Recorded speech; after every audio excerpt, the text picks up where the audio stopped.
Going to a first story now where a new mining bill in Parliament seeks to reshape the industry, reducing mining leases to 20 years and exploration license to 5 years. It also proposes a greater role for chiefs in decision on mining activities in their community. Now, speaking at Daman, the Minister for Lands and Natural Resources, Emmanuel Amakufibua, said the bill will establish district mining communities and committees with traditional leaders as key members. Irama Smith has more in the flow report. Bringing mining regulation closer to the people. That is the idea behind this new Minerals Commission office at Damang, commissioned on Monday at a cost of 12.3 million cedis. The facility is disability-friendly and runs a biogas plant that turns waste into fuel for the building's kitchen.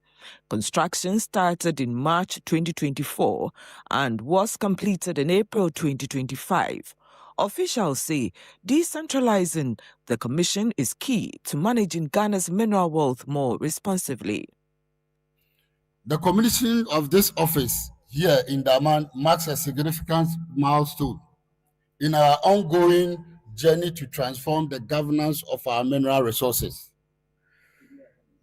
This is a physical manifestation of our commitment to modernizing mineral administration in Ghana. For far too long, the perception has been that Minerals Commission operates as a distant regulatory authority in Accra. We want that narrative changed today. The mandate of the Minerals Commission as established by Act 405 is clear: to regulate and manage the sustainable development of our mineral resources for the benefit of all Ghanaians without exception. Lands Minister Emmanuel Amakufibua announced a major overhaul for the mining sector. A new bill before Parliament will cut mining leases from 30 years to 20 and exploration licenses to just 5. Companies will also get only 2 years to prove they can mine. The bill also creates district mining committees with traditional leaders at the table to enforce responsible mining. And I'm very happy to tell you that I just laid a new law in Parliament.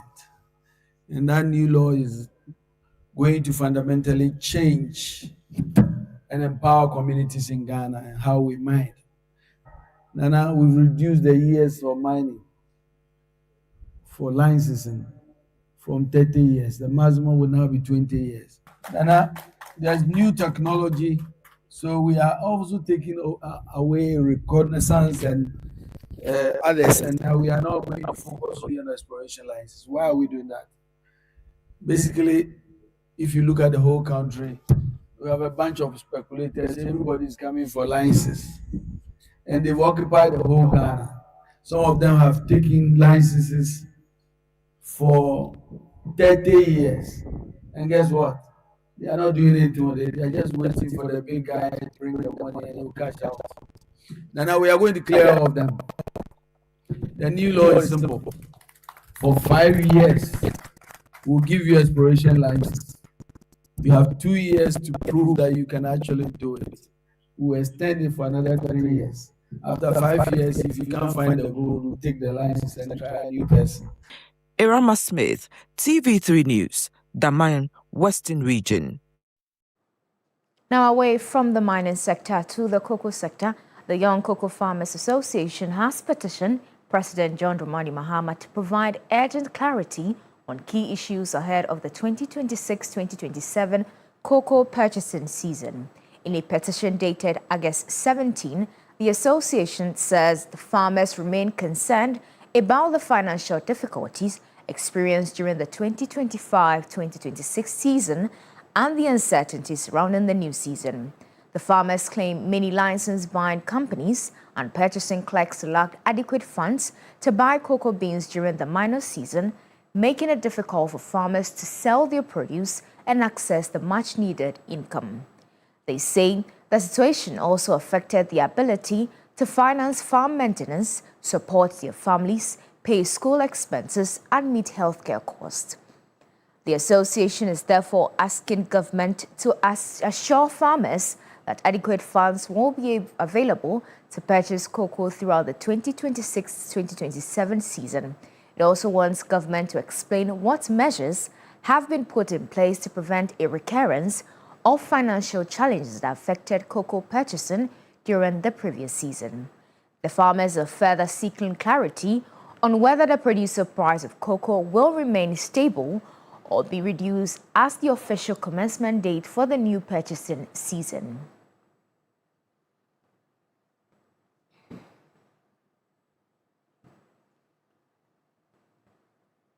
Now, away from the cocoa sector, the economic community of West African state is stepping up efforts to curb the spread of small arms and light weapons. The national focus points trained on procedures for arm transfer exceptions. The training aims to tighten controls and strengthen regional cooperation among officers responsible for managing the exceptions. The proliferation of small arms and light weapons remains a major security threat across the economic community of West African State region.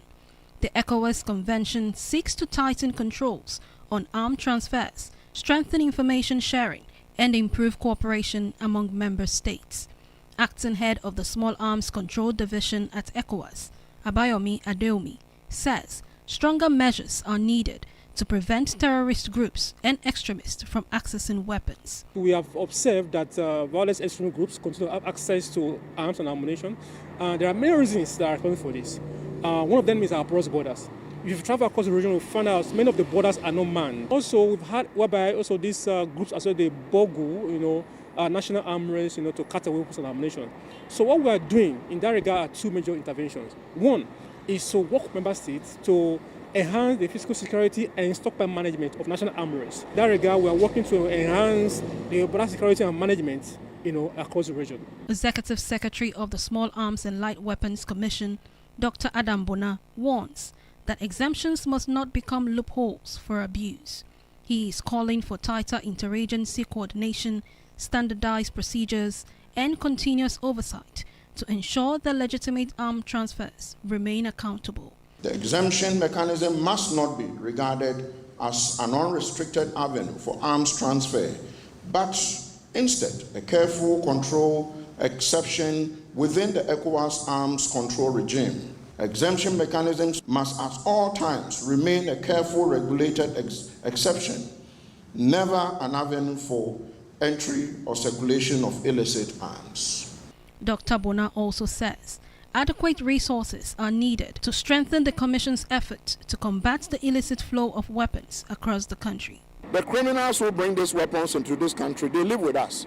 Those who use them to perpetrate crimes are in this country, they live with us. Recently, you saw the police shoot some 2 or so suspected armed robbers.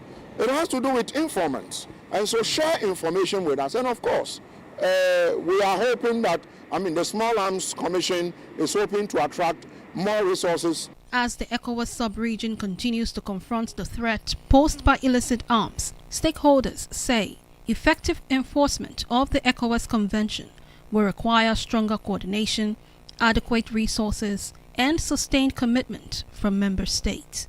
Beatrice Soa, TV3 News.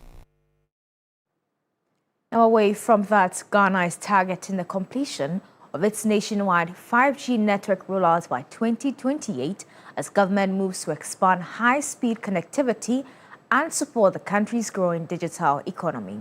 With more than 26 million people already using the internet, the rollout is expected to improve speed and capacity of mobile services while opening new opportunities across key sectors. Ghana's digital landscape continues to expand, with internet use becoming increasingly central to everyday life. Data Reporter estimates that 26.3 million people in Ghana were using the internet by the end of 2025, representing an internet penetration rate of 74.6%. National Communications Authority figures also shows that mobile data subscriptions reached about 30.5 million by June this year. But as demand for data grows, the call for faster, more reliable, and higher capacity networks is also growing. Speaking at the 2026 National ICT Week, Deputy Minister for Communications, Digital Technology and Innovations, Mohammed Adam Suparu, said the 5G rollout will be completed by 2028. Government is pursuing reforms to facilitate greater investment and competition in next-generation connectivity. We have announced an ambitious target of achieving 70% population coverage of 5G by the end of 2028, while reviewing spectrum policy to ensure that this scarce national resource support investment, deployment, and wider public value. Deputy Chief of Staff for Administration, Nana Oyebampo Ado, spoke about the role of the digital economy in national growth. The global digital economy is projected to hit $28 trillion this year. This is some 22% of the world's GDP. For us in Ghana, our own ICT sector already contributes 21 billion to our GDP. Our internet penetration stands at 70%, well above Africa's average of 43%. Information and communication is now leading growth within Ghana's service sector. The event was held to highlight the challenges and opportunities in Ghana's growing digital ecosystem. Now, a new question is emerging as Ghana begins implementing the Road Traffic Regulation 2026. When a police officer stops a motorist, can that citizen legally record the encounter? That issue has generated considerable public interest, particularly as motorists seek to understand their rights and responsibilities under the new regulations. There's more in the following reports. For some motorists, a traffic stop can be an uncomfortable experience. But what happens when a driver reaches for their phone and begins recording? The debate has gained prominence following the introduction of the legislative instrument 2519, Ghana's new road traffic regulations. But legal experts caution that motorists should distinguish between recording an interaction and interfering with police duties. A person who records a police officer while the officer is carrying out a public duty is not automatically committing an offense simply by making the recording. However, that does not give a motorist unlimited freedom to interfere with a traffic operation. For example, obstructing an officer, interfering with traffic enforcement, resisting a lawful distraction, and turning the recording into a confrontation could create a separate legal issue. We have a search that must be made with a warrant from the court, and then we have one that, based on the situation, the law allows them. For instance, if they see you driving and they suspect that you are in possession of maybe narcotics, they need not to go to court. Another question motorists are asking is, can a police officer take a driver's phone simply because the driver is recording? And can an officer demand that the footage be deleted? The police cannot seize your phone just because you are recording, and the police does not like the fact that you are recording, and because of that, it's seizing your phone. There's nothing unlawful about you recording. So what you are doing is not unlawful, and because it's not unlawful, then the police cannot just seize your phone because they don't like what you are doing, and then they want to, prevent you. For motorists, the practical advice is straightforward: remain calm, keep a safe distance, comply with lawful instructions, and avoid turning documentation into confrontation.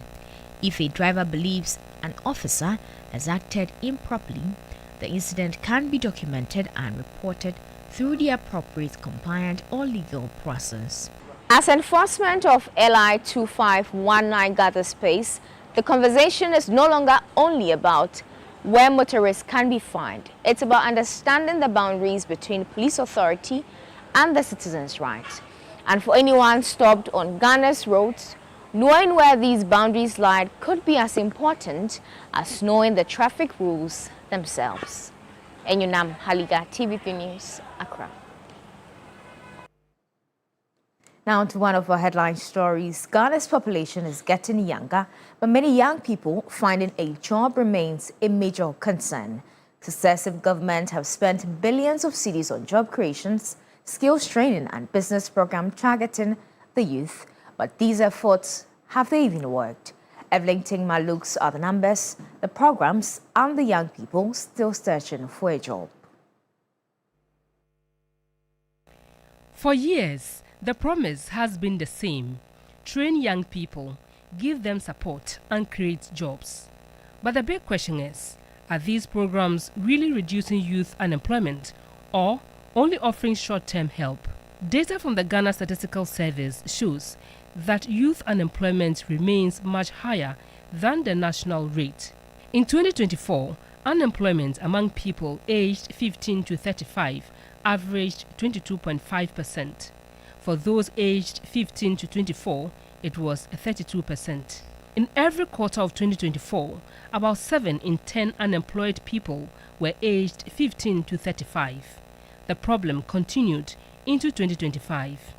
In the third quarter of 2025, about 1.3 million young people aged 15 to 24 were not working, in school or in training. That was 21.5% of the age group. Youth unemployment among those aged 15 to 24 was about 32.5%, while unemployment among those aged 15 to 35 stood at about 21.9%. Successive governments have not been short of programs. From the Youth Employment Agency and NABCO to YouStart, Ejumara, and the National Entrepreneurship and Innovation Program, several initiatives have been introduced to tackle the challenge. Despite these efforts, youth unemployment remains above 20%. The figures suggest that many of these programs have not been large-scale or long-term enough to solve the problem. Many young people are venturing into social enterprises, into entrepreneurship, agribusiness, and what have you.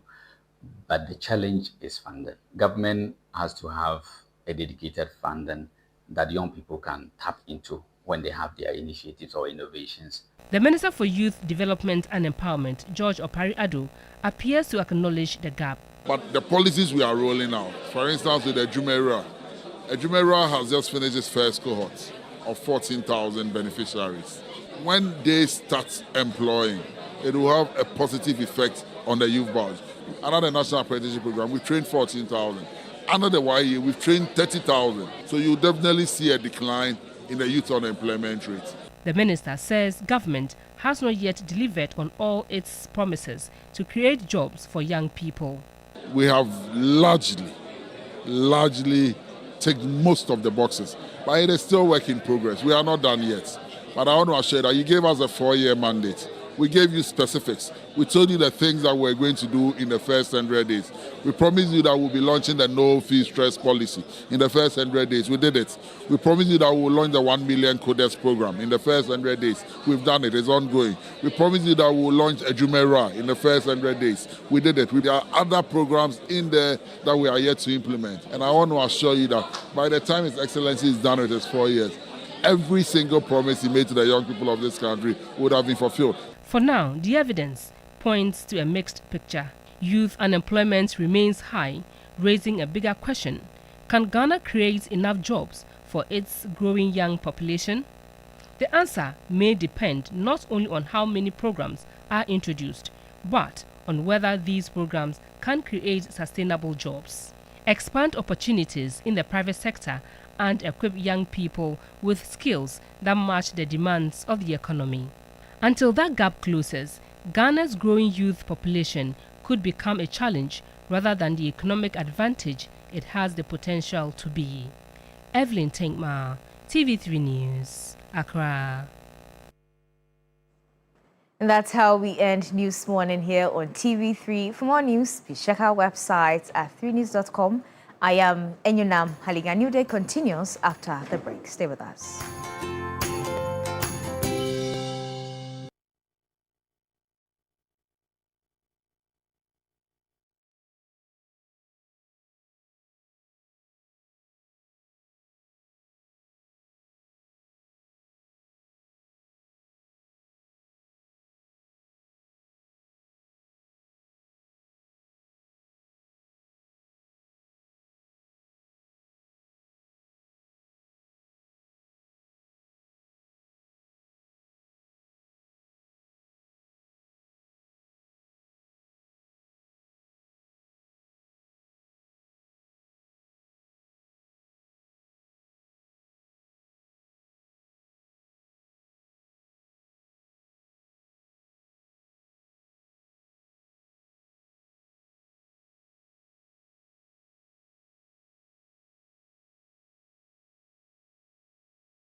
That says, and by his grace, there's no girlie, I no go feel wrong. Oh, I see. Yeah. By his grace, there's no girl, I no go feel wrong. Oh, are you that one sure? too Are bad you as sure well. that's what you want? He put the last minute inside. Oh. Where did last minute come? Yeah, I'm confused. What's going on here? Very profane Anyway. with God. How is it profane? If by God's grace, No go feel you know, wrong, He's any girl. positioned you in such a place that, Where you you go know, feel any girl at where this you go feel. point, It's the grace. It's by you grace. get to choose. I think we should just stick with the overall theme of the song. Which is that, what? That's you believe in your God and there's nothing that is Waiting no be impossible cocoa for for you. my God. Yeah. And by his grace, He's giving us that a blessed your God new will give day. you everything. Amen that to you that. ask for. Yes. This is where you Amen. shocky for us. I know, right? In terms of the words. It's the No. birthday of some great people. Let me say good morning to you, What Esther has birthday got to Gbagbo. do You're with celebrating your Shoki birthday. And so today is the birthday of Esther Gbagbo. Good morning to you of Accra and everybody else. Delight. Also, you're going to celebrate your birthday tomorrow. So we're doing a countdown, 24-hour countdown to the birthday. So make sure that you join us so that we have some great time. Esther Gbagbo, please enjoy a great one. Your lunch is on us. All of us. And it's a good time to say good morning, good morning, good morning, good morning to Yes, all of good you. morning, guys. Welcome to a beautiful new day Yes, on the indeed. show today. We're happy that you have tuned into TV3 today. You're watching New Day. And today we have a tall list of things to bring to you. Yesterday we went into the NPP regional elections that happened over the weekend. And yesterday we know that they opened nominations for their national elections as well. And so there's a lot happening there, and they've assured us that the 16, especially the regional chairman that they have elected, are the 16 who would definitely lead them into victory for Dr. Baumia and the NPP in terms of their parliamentary elections come 2028. And so we wish them well. And as of yesterday, they opened elections for their what do you call it? They opened Nominations, yes. So for their national they can, elections on the 3rd of October. And we also started our conversation on streetlights yesterday. Yes, we did. And a lot of people sent in so many locations in Accra which are pitch black at night and in the early mornings because there are no street lights in these locations, or there are street lights but they are not working.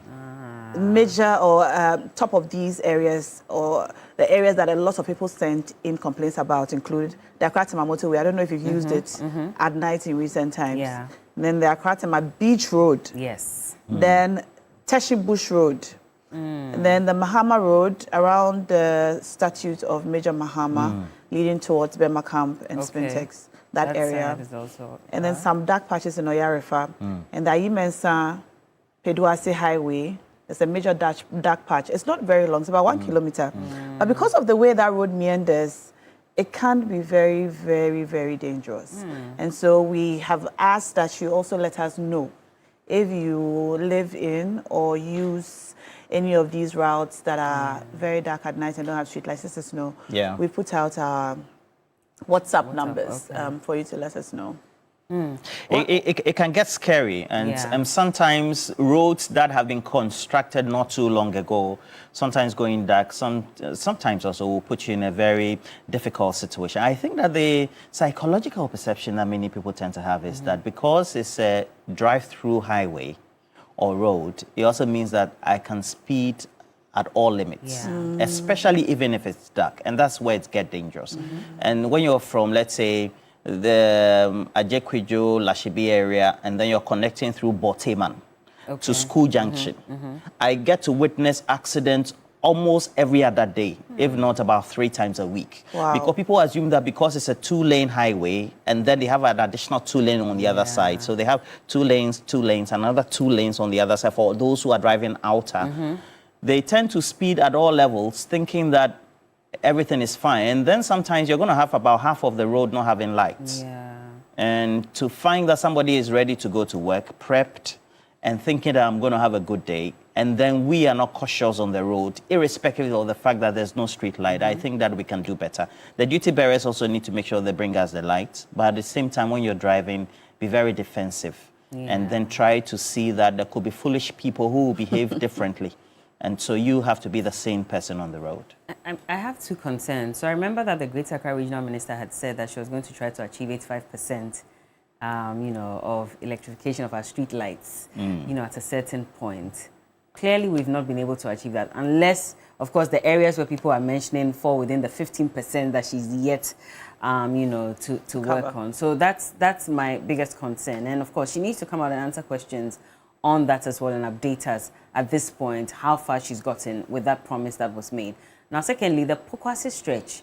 For the longest time, yes, for the longest time, I had always complained about it. I remember when the Pokwasi interchange was commissioned, it was so beautiful to have the street lights. But once you cross and you get on the highway going towards Achimota, it's mostly dark until you probably get to maybe the Achimota Mall area. Then there's some lights there, but those lights are coming in from the mall and the opposite side. And then when you cross, it's dark again till you get to the is it the ABC Junction traffic light or whatever it's called. So I had always complained about it because usually on weekends I would use that stretch and I'd come on TV and complain. This was probably about 4 years ago. It was pitch black. And so imagine being on the highway, and the difficulty is, when there are no lights on the street, the oncoming vehicles have to also put on their highlights. So now it blinds you completely. Yeah. You're not sure whether to turn yours on or to just slow down. You're not sure who's speeding behind you and might not see you on time and, ram into you as well. It's been a major concern. And so when that accident happened last week, I was sad, but I was not surprised that was happening as well because that road is usually very dark. What's happening? I know I watched one of our reporters who mentioned that even the street lights at the new Achimota, the Pokwasi interchange, even those ones have also gone off as well. They are being a lot of people or stolen or... But that's the problem. That's been the story and the excuse for many years. What are we doing to ensure that beyond the theft, we're able to ensure we still have the lights on? So when they're stealing it, what are we doing to ensure that you won't have those tiny things that you can pull out of it to go and sell or whatever, whether it's scraps they're trying to get? What are we doing about it? Because sometimes the things are only not tiny. Sometimes, the bulk of the solar rechargeable system is all removed. And I think it was yesterday, I saw somebody who had stolen one of them and was being mobbed. Yes, had put the whole bulk. Yeah. It's how big is it? It's a battery. I think it will be about 2.5 feet or maybe 2 feet by 1. So is it a regular car battery size? It's not the car battery side. Okay. It's more rectangular in shape, etc. And so what they do is they break it apart and then they sell. And sometimes they are not only scrap dealers; they are addicts as well. So they sell it on the cheap in the market. Right. And the question I keep asking is, the people who receive them or buy them, do they even know the use of these? For which, and most of them were made with lithium, etc. And so if you have to spoil them or destroy them, it also means that something bought at great cost, you're just going to use it as scrap. It doesn't make sense, but that's what happens. On the other hand is the fact that if you know that you've used public money by way of expenditure to undertake a certain activity for the general good, that's fine. How do we then protect it? Exactly. Yeah. How then do we coordinate from the assembly level through the assembly members themselves so that they are on guard 24/7 to make sure some of these activities are undertaken? Thirdly, we used to have community watchdogs, committees, so to speak. Now we don't have that anymore. So everybody has built their small houses or palaces, etc. And nobody is laying watch for anybody else because everybody is big. But then we can rally around that sort of concept and perhaps make sure that we protect our communities better. And even the lights on the highways, Roland. I mean, the communities is one thing, and we used to have people who would watch. We had community watchdogs and so on. But the highways, we're supposed to have CCTV cameras on the highways, on our traffic lights and so on. Exactly. Are they working, and do we see some of these thefts when they happen? Because sometimes it's surprising how quickly the thefts happen. Yeah. You would use the stretch in week 1, and you see all the lights on. Come week 2, barely 7 days after the installation or repair, and you see that there are patches. Yeah. They remove them very gradually. They don't come and remove them all in one day. You see that 2 are gone. Next time you come 3, and next time you come, and you see that they're going one by one. And then you just wonder, first of all, why are we doing this to ourselves? And 2, are these CCTV cameras and night patrols and so on working? Why are we unable to prevent this? Because it's not a new phenomenon. It's been happening for years. And then we come back and we have these conversations year on year. It keeps happening. Well, we'll bring you some details about how you and I pay for street lights, exactly how the collection is made, how the collection has been made over the years, how much you pay for your electricity bills and the percentage which goes towards paying for street lights, which you're supposed to enjoy as a member of your community and of the country as a whole. We'll bring you details on that. But we're asking that if you live in an area where you find that your street lights are either absent or they don't work or they are fixed and then they are stolen, let us know where you live and what the situation is over there. This is a campaign that we are taking very seriously because, among other things, we have seen reports, heard about, and some of us are personally affected by some of these accidents that occurred because of the absence of street lights on our roads, especially those of you who use the Akratima motorway. You use the motorway daily. Yeah, and I personally have run into a stationary track before. So it's quite a scary, experience. How bad was it? Well, the car was damaged. And when I was young, I watched a movie called Ghost by Patrick Swayze. So I thought that maybe my soul had left my body, seriously. And it was that scary. Wow. And I have seen many other people die from such experiences where they run into the stationary tracks. The reality is that for many of these tracks, whether they're Kia Rhinos or the other heavy-duty trucks, they don't affix the safety, maybe reflectors, etc. that you need. And then secondly, when the cars break down, the drivers and then also the maid don't have the consciousness to make sure that they warn oncoming vehicles or other maybe cars that are coming. So you find that people innocently will run into them. Not because they didn't see the road, they saw it, but the perception is that once I'm running through or I'm driving through a main stretch, it is free. It is never free, and you find that people die innocently like that. That's why we wanted to bring the national towing levy. I led that campaign as well. It didn't happen, but don't worry. To tow broken down vehicles on a highway. Yeah, so that you pay a levy that you are going to pay when you are renewing your roadworthiness for a year. So if it's 2 cities or 10 cities, wherever the car breaks down, then you can call the service and then you'll be towed nationally. So everybody pays? So that everybody will pay, but not everybody will get a breakdown. That's what I was going to ask. Yeah, so like those of you who drive fresh cars, let's say out there, our viewers. Yes. No, I mean our viewers. I'm not particularly saying us. I mean those viewers out there who drive, let's say, fresh car, which will not have the tendency to break down, let's say, in 2 years or 3 years. Then maybe you will be a pain, but then you are saving somebody else because the car needs to be towed. Well, anything can happen. You can get a flat tire on the highway. Anything can happen that would require. But people didn't understand that. I think the reason why people were not too comfortable with it is because over time we've asked questions about where all the monies we are paying are going to. Is it going into someone's pocket? Is it really going into what they're saying they're collecting it for? Because we see a lot of times where we pay levies and nothing happens. Sanitation levy, COVID levy. We're still asking questions up until this point. It's not about journalists. Good morning to you, Chairman Charles Phoebe. So this is your towing levy. Roland, what's the guarantee that if we collect it, that we are going to? You call and they'll tell you that you still have to pay a certain amount for them to even move their towing vehicle. So we're going to have a national system where we're going to coordinate with the police MTTD. At the time it was MTTD. It sounds beautiful.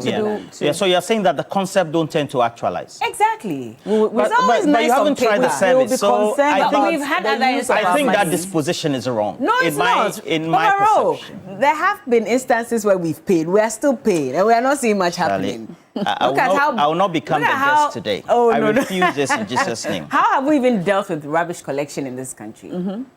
It's just a question. Harmless question. Well, let's move on. Oh, you're saying that because I work with Just One Group and we were leading. No, nobody said anything. Nobody said anything. You have just given us this information. This is not fair. Let me say so what else are we? Anyway, dealing with rubbish had to do with the, No, you're talking centrally about making the public pay or the taxpayers pay for a service and they don't get the the best of customer satisfaction. We don't see the service being rendered in Yeah. the way that it ought to be rendered, and on the scale on which all of us on are which in it's this supposed to be together. rendered.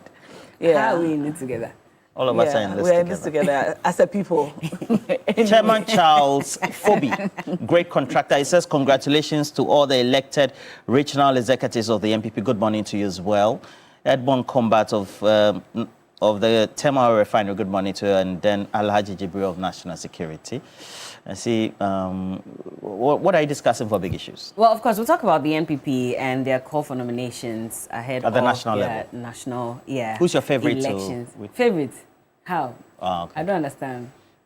I don't understand. Let me not commit you. It's okay.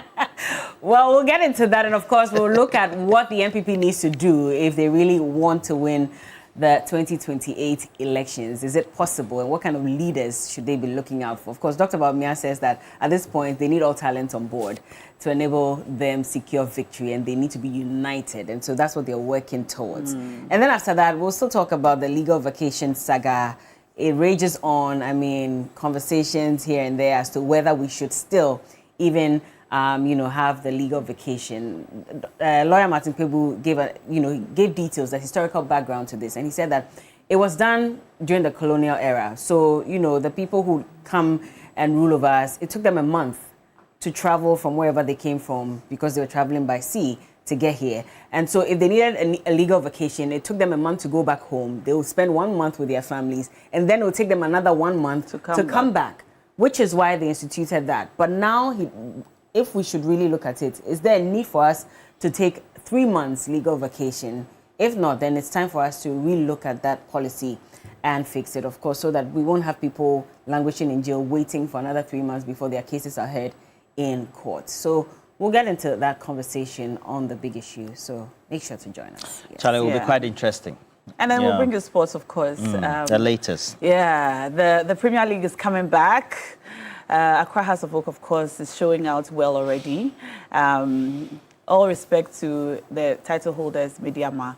But of course, this season, we all agree that the Continental Club Masters are showing out and showing up very well with amazing new jerseys and such. We'll bring you all of that and more on our Street Lights campaign this morning on the show. But of course, we're starting off with this morning segment. It's now time for...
And you're welcome back. You're watching TV3 Newday, and it's time for our this morning segment where we shall go further into the conversation of our street lights, the absence or unavailability of same at places where we need them throughout our communities, our highways, and other dark areas, especially in the city of Accra. Do you know that you pay for street lights. Every time you pay your ECG bills, do you know that there's supposed to be an allocation from how much you pay from your electricity bills towards street lights, and you pay this every time you pay your bills. Now, we're going to get into it to see exactly how much we're paying, how much the PURC has allocated, how much ECG collects, and how much is actually used to ensure that our streets are well lit at night. And Roland has all of those details. In the meantime, our WhatsApp number is activated, and so you can send in your messages. Let us know where you live or the roads that you ply at night and whether or not they are well lit. All right, Roland. Yeah, so we have to go through. And there's a conversation that all of us need to have by way of the data, and it will comprise, if we take the composition of the bill, we're supposed to pay a component, which we're also going to indicate about 6 cities for street lights. And it's supposed not only for the supply, but also the maintenance as well. Now, the question then will be, how much do we collect? And so we're going to take a look at all that. Now, if you take a look at it, we have about 200 Ghana cedis electricity bill that it's usually being called the lighting levy. Among others, 6 cedis is the statutory levy for street lighting, which is a 3% component of the overall when it comes to the breakdown of what the statutory levies are. Now, the thing is, we have 143 million cedis by 2021, which is what has been the bill for street lighting from ECG. However, ECG was only able to collect 106 million Ghana cedis, meaning that there's been a variance or a deficit that will be in excess of some 30-something.4 million. If that also is cascaded from 2022, 23, 24, then it also means that there's a collection gap. And currently, you take a look at it based on available data, there's a gap of about less than 30%, around 25.6%. Now, that also means that who pays for that? Because ECG then is billing, and then we only have the collection going at a rate of some 74%. Overall, there's a promise that we're supposed to have LED illuminated lights, and then also backed or supported by solar also installed. We're told that the last time we had the MMDAs having this, they did it across a distance of 523 kilometers across the various municipalities, metropolitan areas, and then district assemblies. That also means that not all areas in Ghana have been touched when it comes to the layout or deployment of street lights at all levels. Because from our last count and then the research we undertook, the last time we had a major project was one that was undertaken by the Millennium Development Authority. And you know that the Millennium Development Authority is part of the Millennium Challenge Compact that was introduced by the US government over time, for which we have a sitting Ghana authority that tends to manage the compact, etc. It's been affected by expenditure cuts by the Trump government, but nonetheless, we have some financial inflows through some other ventures through the agency as well. However, within that period, we had only close to 15,000 LED lights and supported by solar that were installed. It also means that so far, you'll find that once we only have these small numbers across Ghana that have light, it gives us a certain gap by way of the availability, the installation, the deployment, and then non-availability.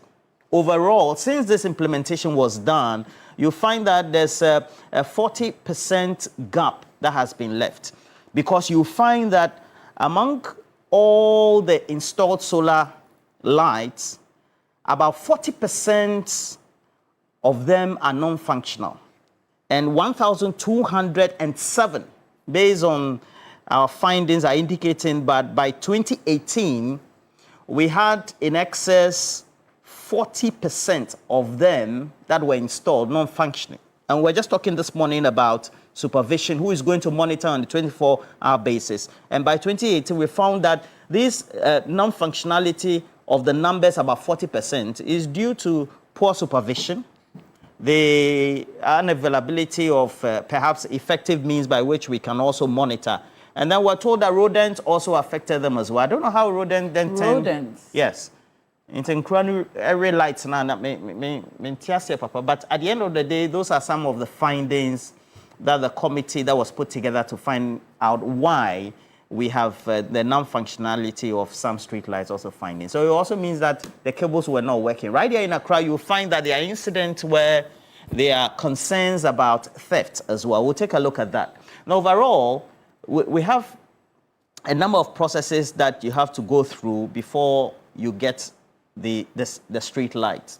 We have the ministries and agencies who do the procurement. They go through the process. And then there's the ECG, on the other hand, that's supposed to put power in there.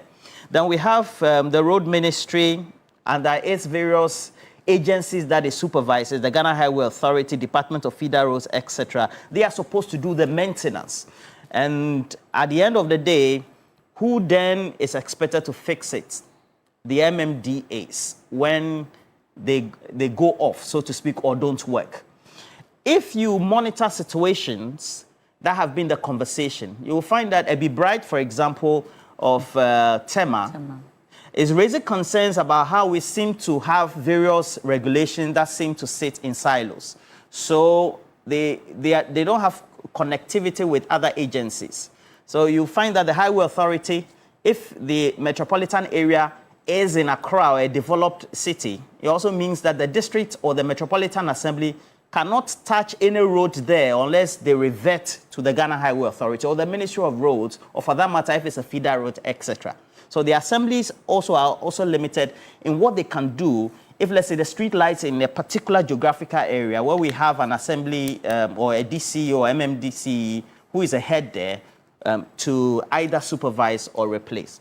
Now, this is what happens. We're told that this is a component of what you tend to have and experience by way of the street light. It has a battery, and you know that once we have a battery, it has a life cycle. So all the electric vehicles, the EVs, etc., once you're buying them, just like your phone, they have a life cycle. At the beginning, when you buy them, great power.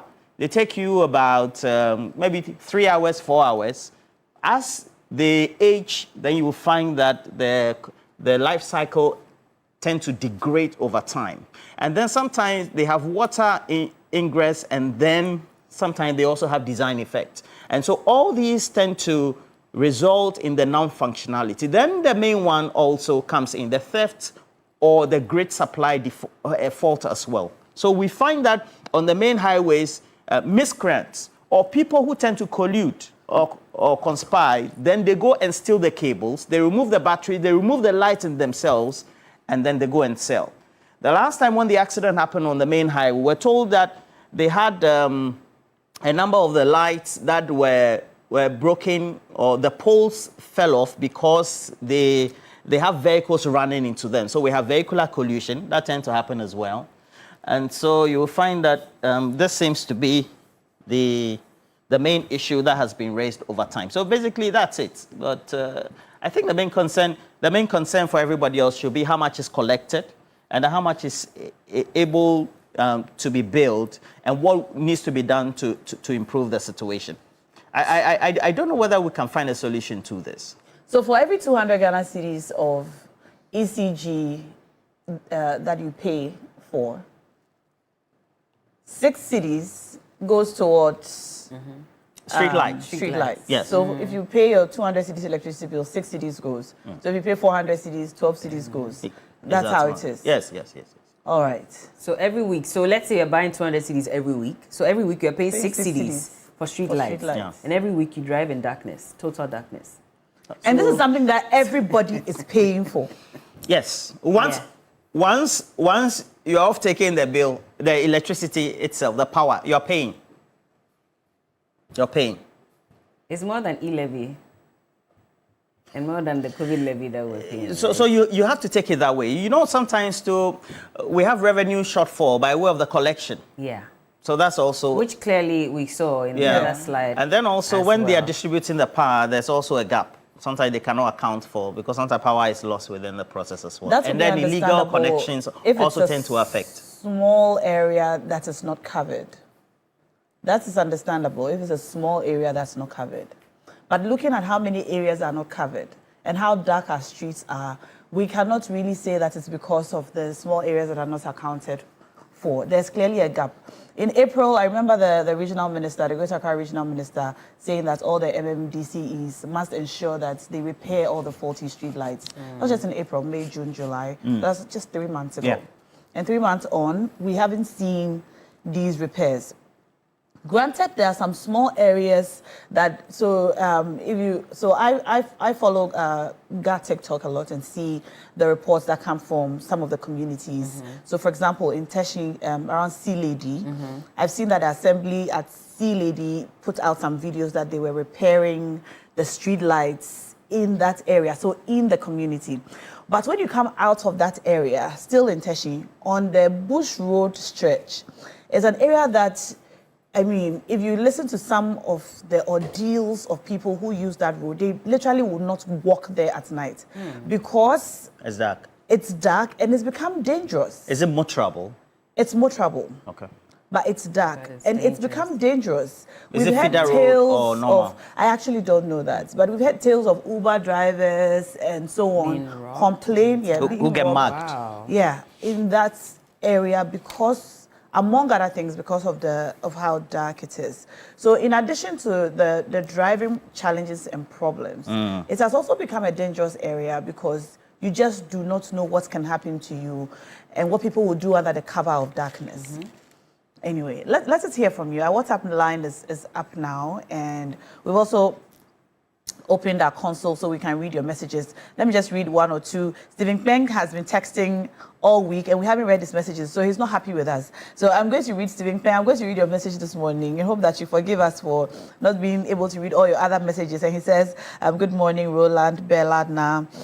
I do not know who should be held accountable for the collection of the levy from the purchases consumers make when they buy credits, ECG, Netco, for all these donkey years. I don't want to believe that these monies have been collateralized, or else should please find out for us. And that's from Stephen Peng, texting us from Y. And we see more of your messages coming in on our WhatsApp console. Well, so we have a number of you who are raising concerns. So we'll read it. Dainakpang of Tamale says that currently in my area in Chugo in Tamale, we don't have light. And it's been off since last week, Thursday. They said it has to do with a transformer. My solar system also gives me some light. However, it doesn't power everything else in my household. And it says Bella's dress is beautiful. Thank so you. would want to have it. So, lady in red this morning. We have also Guy G. Guy G also sending us messages. So and then John Agringi. Lydia Nyaba, Ghana National Association of Teachers. So we'll take a look at some of the messages quickly and then get to see what's the latest from everybody else in relation to this. I think Bella and I, so what happens? If everybody else is paying light, you're not on a major highway, then what happens? Because in our community, we're paying the light, but there's no street light. You know, even in the, let's say, untarred lanes. Yeah.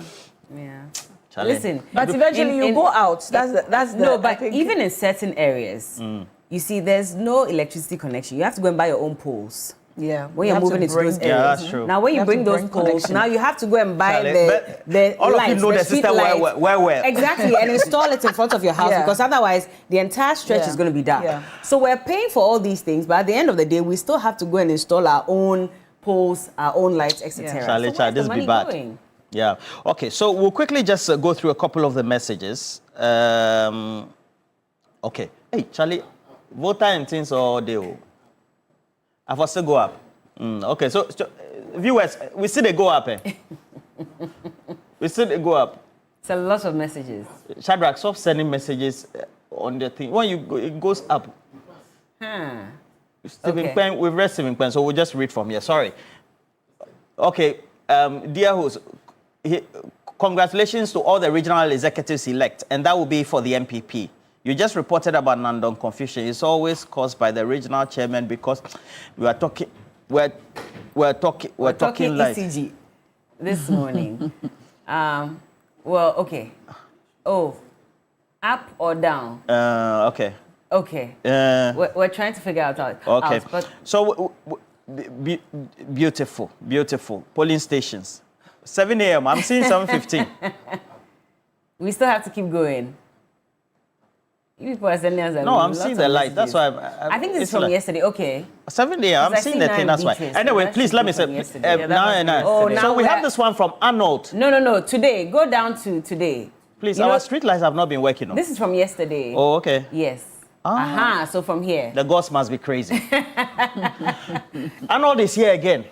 It was okay. So Arnold says that from Amfueta, Chebi, in the Volta region, our street lights have not been working for some time now. The whole village is very dark at night, and we are worried about safety. So the concern I raise about the street light, even in the main community, the street lighting in Tumu Township is not so. Probably we are appealing to the authorities. Tumu, that's and he's texting from Tumu Sankofa base. That's Napoleon. Tumu is Dr. Zato's area. Sisala is. You'll be here tomorrow. So there's an overpass at the Tema motorway roundabout. A car moving from Dowenya will pass under the overpass before it gets to TT Brothers building on the right. I'm referring to the tunnel. Okay. I'm referring to the tunnel through which the vehicle passes. Okay, yeah. So the new tunnel they've created, the lights are down. It's true. That tunnel is very dark. At Tema. Yeah. Okay, just before the new one after the motorway toll booth. It's dark? Yeah, it's dark. It's not working. Oh, wow. If you use it, I think over the weekend, you'll find that it didn't work. The tunnel is very dark, which is true. I can confirm. That one there. So dark during the day that when you turn your car headlights or headlamps on, you still cannot see. Vehicle speed as they go through. And this is from Michael. And then from inside Sakom in Zebela, we have Adam Salam at Tobega. I think the government needs to do something about it because it's prone to robbery and serious accident that might cause issues on the stretch. Okay. And then, of course, Kintampo Road in the Pru West District. Very dark. It's absolutely horrifying knowing that we lost 11 lives because of street light while our leaders watch on. Well, street light was not the only cause of the accident. So the poor state of street lights in Accra should concern us all because street lights are not a luxury. They are essential road safety infrastructure. I agree with you. EMD from Winneba. And then also, we are charged for street lights anytime we purchase prepaid. Now the poles are already mounted on the roads. The bulbs are also fixed. So why don't we have lights on our roads? Clearly, someone is sleeping on the job. They should give us a name so we can ask questions. No name sent the message. And then Gosway, Tabora Alaji. The trotro drivers, they've increased their fare. They increased their fare yesterday without even telling us anything. From Alaji to Medina, you pay 10 Ghana cedis, but okay, you used to pay. Now the increase or the increment is 14 Ghana. Yesterday? Wow. But yesterday, fuel prices were supposed to go down. So Charlie, how Ghana, are they increasing? no price control. From 10 to 14. Yeah. That's gradually, we'll get there. The resetting agenda is ongoing. I believe strongly that the energy minister will fix the street lights. Oh. Okay, so we have a couple of messages and then we'll just go through. And then I have Roland Jankwafo who says that the issue about street lights should also be looked at. You're driving from the main areas from Ebri to Accra, and sometimes it's very dark, and nothing is done about it sometimes. They just need to make sure they fix it. Simon Perez, good morning to you. You say that from Tema, okay, the government has to set up a serious security against those Abochi people who move in the midnight. They are the ones removing the cables to go and sell. I agree, for scrap. Yeah, when you're in Tema, you find them a lot on the road. And then Chief Mante also says that, okay, Chief Mante, good morning to you. I have a Mayor. Mayor said he won his election. Good morning to you, Mayor. That's Mayor Senyo Emmanuel Ameklenu is now the Volta Regional Youth Organizer. Is it? Yeah. Oh, Senyo who comes on Big Issues? Yeah. He's now the Volta Regional Youth Organizer. Congratulations to you, Mayor Senyo. Congratulations. You fought a good fight as well. And we have Lydia Nyaba. Okay, Lydia Nyaba, good morning to you. And Guy G. Guy G in Cantonment says, drive from Accra to Cape Coast at 8 p.m. Drive on the Tema motorway, the N1, the Buduburam stretch, the Winneba Road at night. What do you see? Total darkness. No street lights, no reflectors, no road markings that glow. Just the headlights of your car and the faith that nothing is in front of you.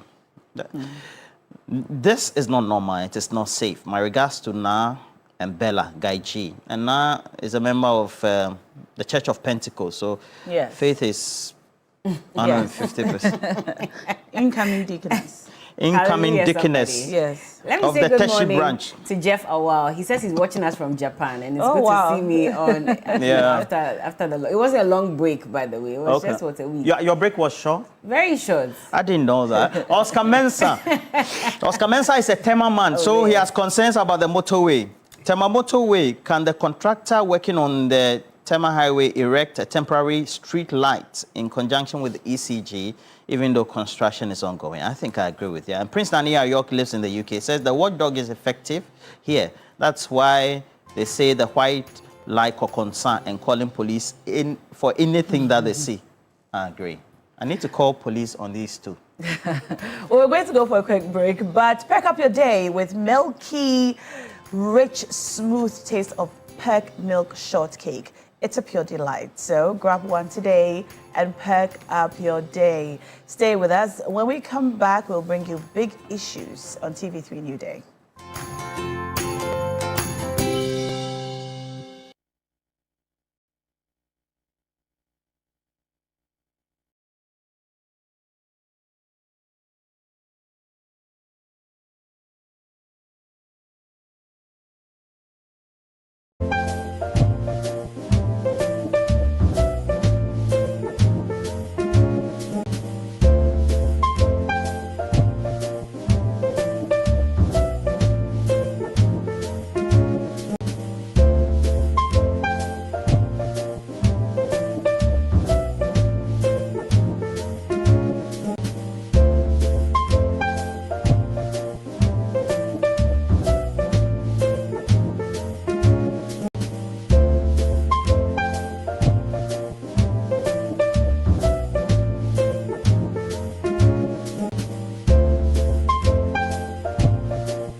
You're welcome back, and it's time now for the big issues. And, well, it's good to have you stick and stay with us if you've been with us from the beginning. We're grateful. Good morning once again. If you just tuned in, well, it's time for the big issues. So you're here at the right time, and we have a number of conversations to have on the show today. Of course, we'll take a look at the NPP and their call for nominations for their national elections, which is scheduled for the 3rd of October. But as at yesterday, nominations were open officially for any of the candidates who are interested in running for any of the national executive positions as well. And so between yesterday and Saturday, they can file their nominations. And then after that, vetting will happen. And then we'll all get ready for the 3rd of October, where we find out who represents the party nationally.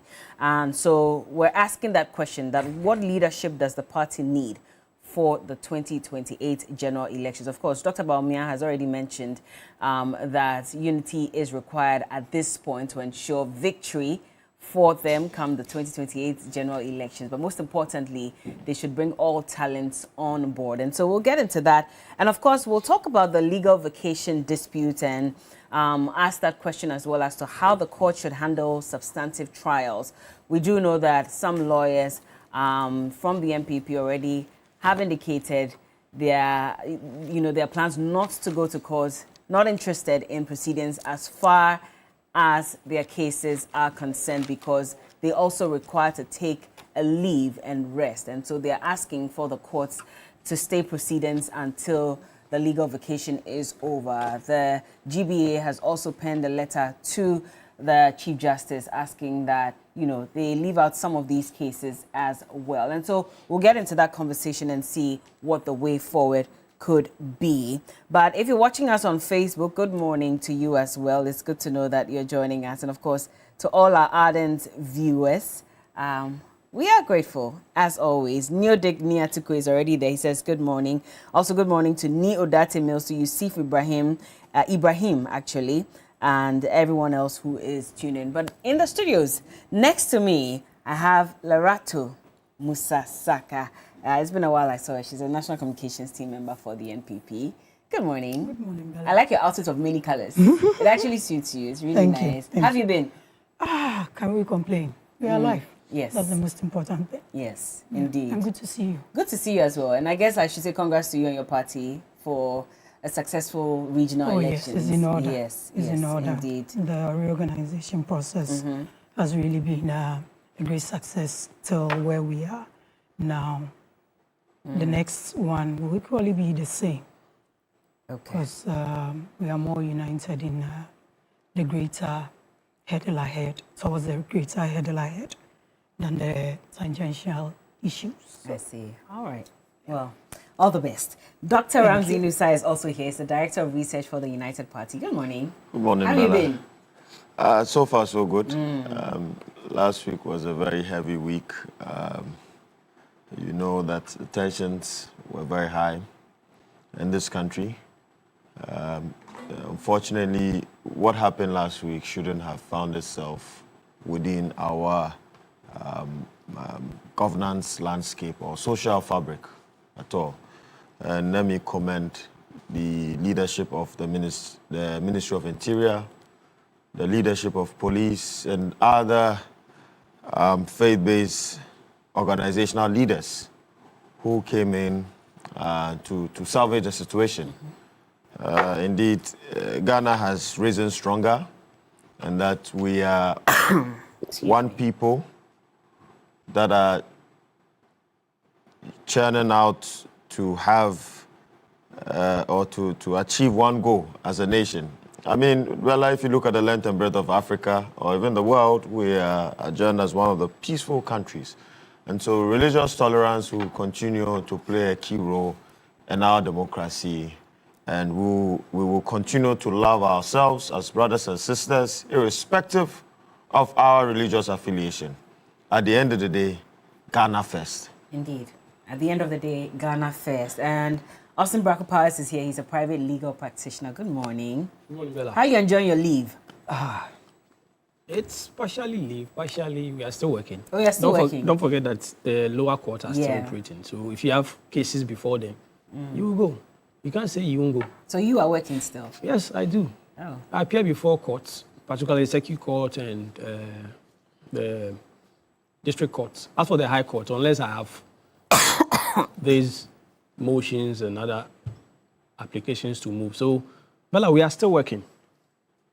I won't sit somewhere and say, or I won't be on set and say I'm not working, because if I've taken a client's money and the case is before a circuit court judge, would I say I've already booked a vacation in Bahamas, so I can't go? There are some lawyers who are saying that, you know, they deserve their break constitutionally. There's nothing constitutional about a vacation. I see. Well, I guess you have started that conversation already, so maybe should we start with that at this point? So let's talk about the NPP. Let's take a look at Dr. Babia meeting the Greater Accra regional executives yesterday after their successful elections over the weekend. And let's listen to what he has to say. And of course, that's also on the back of the call for nominations ahead of the national elections. Take a look. Let me congratulate you all, and also congratulate the constituency chairmen who are here. We've all fought a solid battle, and you've been here. I know Dr. Kobo very, very well. We are very good friends. He's a good man.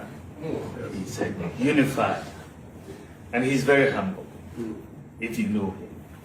And I believe that he is going to really bring us a lot of seats in Greater Accra.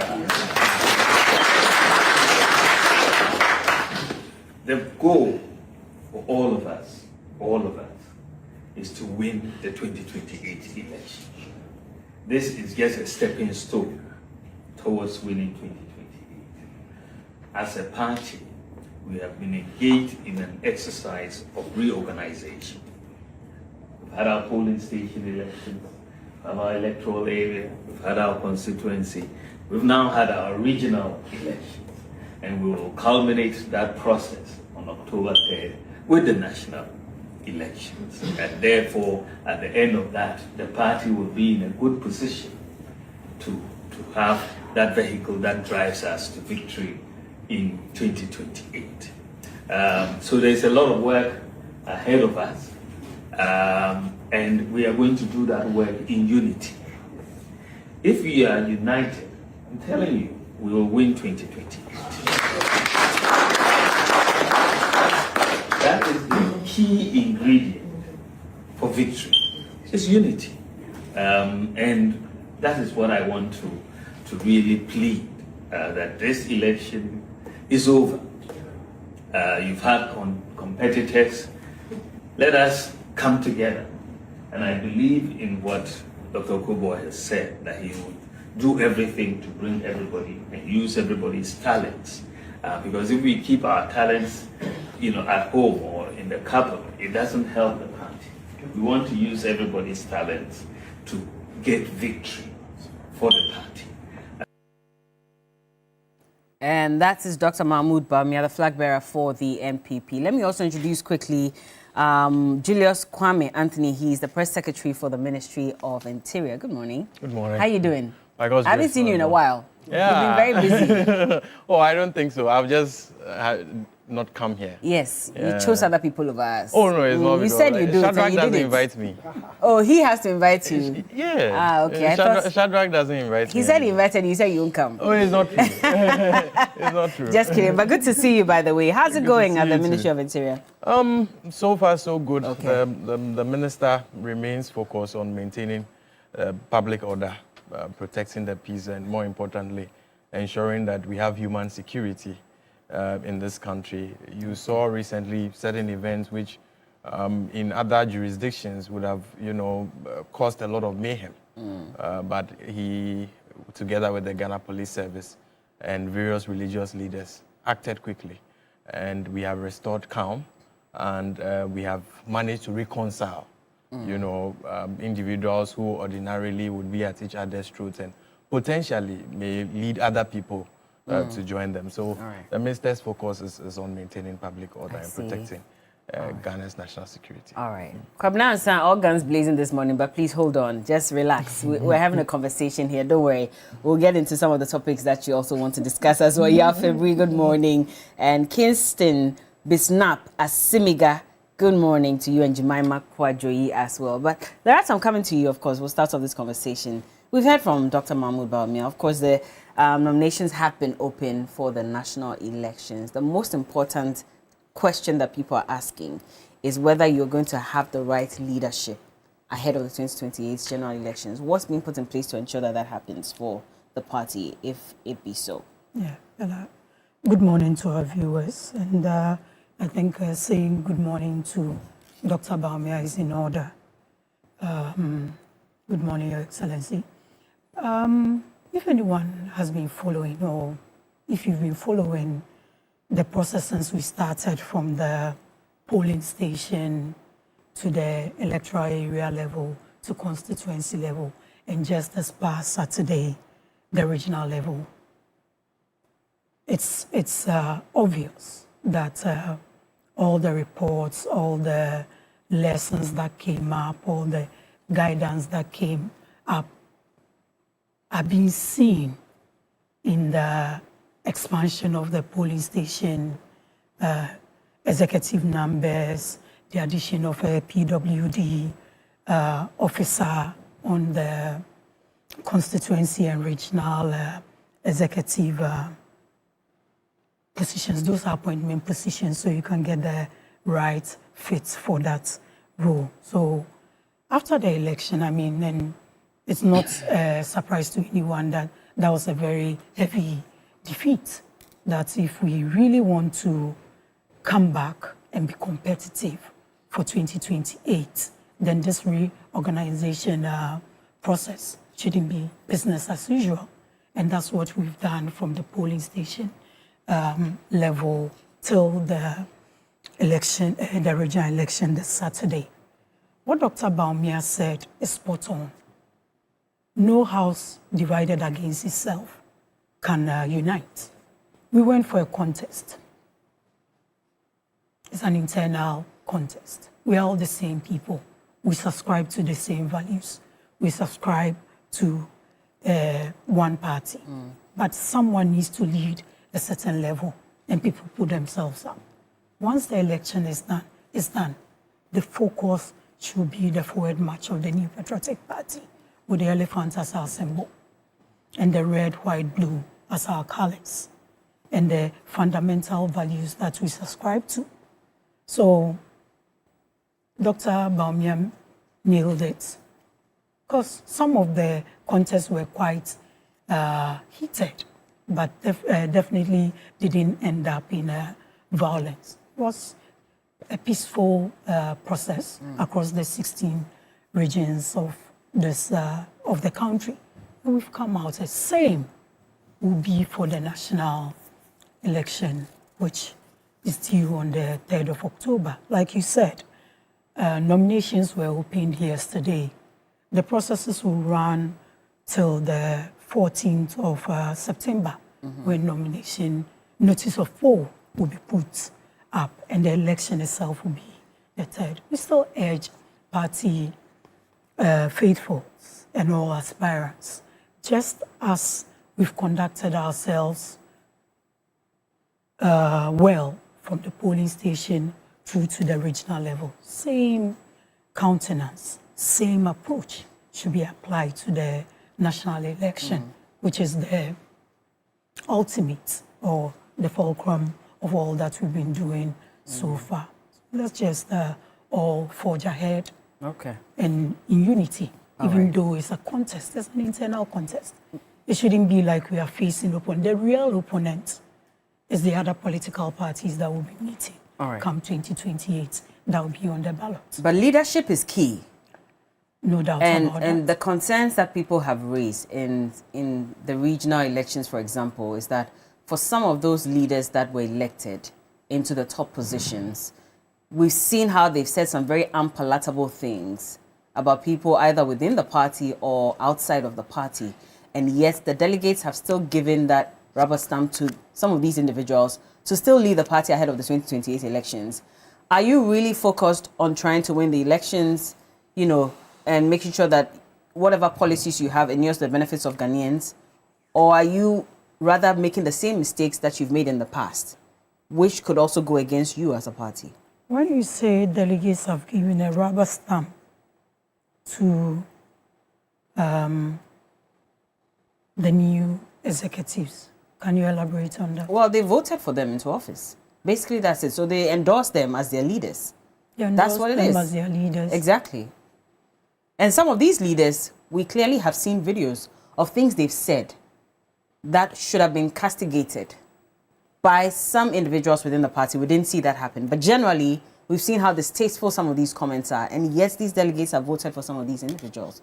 And so questions are being raised as to whether this party is really in for the long haul, really want to win the elections, or are repeating the same mistakes that they've made in the past. There's no doubt that we are ready to reorganize and be competitive at the 2028 election. Like I mentioned, we started from the polling station through to the region and hoping to have the national on the 3rd of October. Some were retained, yes. Some were not retained. That is why I said if you can elaborate on the use of a rubber stamp. Which I did. There were new executives. There are some that have been retained. The confidence we reposed, the party faithfuls reposed in the delegates at the various levels. We can't just turn around and say they don't understand what they are looking for. Candidates went to them with messages. What resounded with them is what they decided on and voted for the people they think will best represent the party going into the impending election into 2028. But don't also forget that with our new constitution, with the election modalities that were put out at every level that we had the election, put certain things in context. Even if you look at the election modalities or guidelines that the National Elections Committee put out, you realize that there's an emphasis on good character. That should tell you that this is a party that learns from its lessons and pick those things up. Because initially, it's just a member in good standing that has paid their dues and a member probably over a period of years. But when you look at the regulations, you see of good character. And every single person that's been elected into office now is of good character. That's why they are vetted. That is why some were disqualified. Some were not allowed to contest. You know, so you've come out of an electoral defeat. You had a post-mortem report that has been discussed widely. I mean, not sections of the report, not the whole report. We ourselves know the mistakes we made collectively. And the processes we are going through are geared towards correcting those mistakes that we all made. Everybody contributed to what happened to us. When you say everybody, all of us, including Ghanaians? Member, whether you kept quiet. No, we are talking about the new patriotic party. No, when you said everybody, I'm just wondering if you meant... It's in context. We are talking about the new patriotic party. Right. It's the conduct of party members and conduct of party leaders that accounts whether you will win or you will lose. So in the context, all of us as party faithfuls, nobody, whether you kept quiet, whether you were outside and, I mean, for lack of a better expression, pissing in, whether you are actively involved, at the end of the day, it's the new patriotic party that was not successful. So whatever processes we are going through should also involve all of us. So we are, I mean, people made mistakes, but are you going to hang on them and look at what they can contribute towards this and just let it go? So it's a balance that we are looking for. And we are learning, obviously, from our mistakes. And you see how we've conducted ourselves so far. And that should tell you a lot. All right. It would have been nice if the rest of us were privy to that report, so we know exactly what happened. No, you don't have to be privy to that report. I guess we might never see. But let me bring Dr. Ramsey in. Just a quick one. Like someone was saying, it's like we've discussed sections of it. We've put our issues so much that on the lighter note, we become like the man who got so frustrated with his girlfriend and reported him to his wife. That is the situation we find ourselves in. So the way we've conducted ourselves should tell you that we are not joking with the lessons that we learned and the recommendations that the report put up. Okay, even in the face of all the infighting that we've seen in the, Where is the in the infighting? previous... You let me move on to Dr. Ramsey at this point. And I'm seeing a message here. Newday says that Dr. Bawumia should know that political unity is not a concern for Ghanaians, but achievements and good records. What did he and his party do for Ghana? And for them, this is where the concern is. Do you agree? Bella, you've just paved way for my prelude. And now I will build from there. The narrative that the MPP lost the 2024 election solely because of factional warfare or internal disunity is neither here nor there. That is absolutely not right.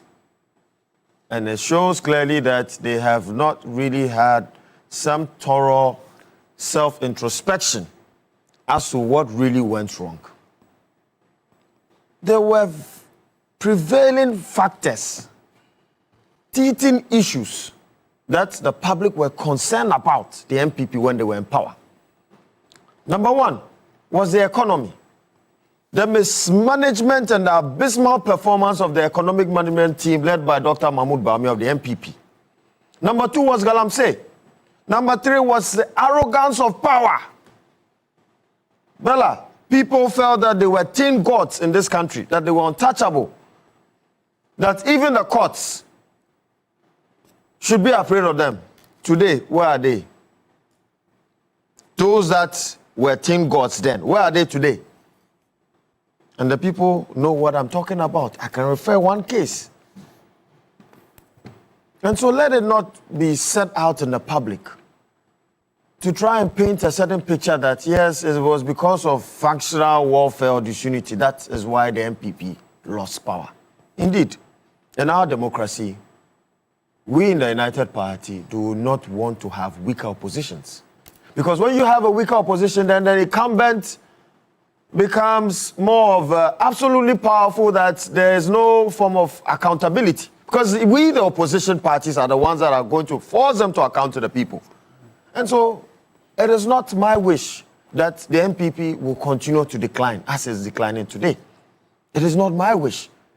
I hope that the MPP would go back to the drawing board, would learn from its mistakes, and will try as much as possible to sell out a good message to the people of Ghana to buy.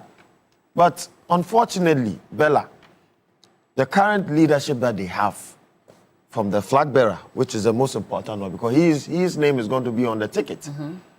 What credibility does this candidate bring on the table today? When you say that, what do you mean exactly? A person touted as the economic whiz kid. Indeed, the best erudite when it comes to economics in our Fourth Republic, sunk our economy into abyss, unprecedented in terms of the records of our economy in the history of our Fourth Republic. When you say, then they blame it on COVID and the Russia-Ukraine war. He said he wasn't in charge. He wasn't in charge. Yes. I mean, he also proffered some advice, but it was up to the president to take that advice or not. But what did Nana Addo Dankwa Akufo-Addo tell us in 2016? What did he say? He said that, and even prior to 2016, let's go back to 2007, 8.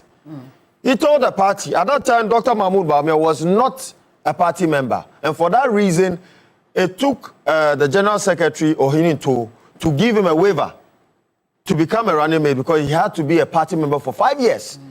And one of the selling points of Dr. Mahmoud Bawumia was that if he looks at the party membership of the MPP then, when he looks, when he weighs all the economists within the party, he thinks that Dr. Mahmoud Bawumia is far better with his economic erudition and prowess.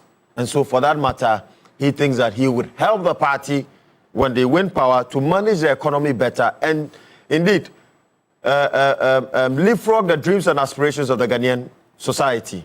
And indeed, they said that we are going to move from taxation to what? Production. That was a very popular mantra. And that at a particular point in time, the then former General Secretary of the MPP, John Boydu, said that there will be a time in Ghana under the MPP where people from the neighboring countries would even troop into Ghana to work because there will be a lot of jobs for the youth. Bella, what did we see? What did we see? 2016, he held an economic lecture and said that then the then economic, indicators, especially the exchange rate, was a Midonyami exchange rate. And at that time, the rate was $1 to 4 cedis. That's Midonyami. That's Midonyami. But when they left office, they gave us Midobonsam. Because if $1 is to 16 and 1 is to 4, which one is Nyami and which one is Bonsam? I leave it to the public to decide. Bella, look at the youth unemployment, the rate that they left us, 14.7%. Right? And the series of scandals and looting and nepotism under the MPP. And this is an MPP that was foreign to most of us.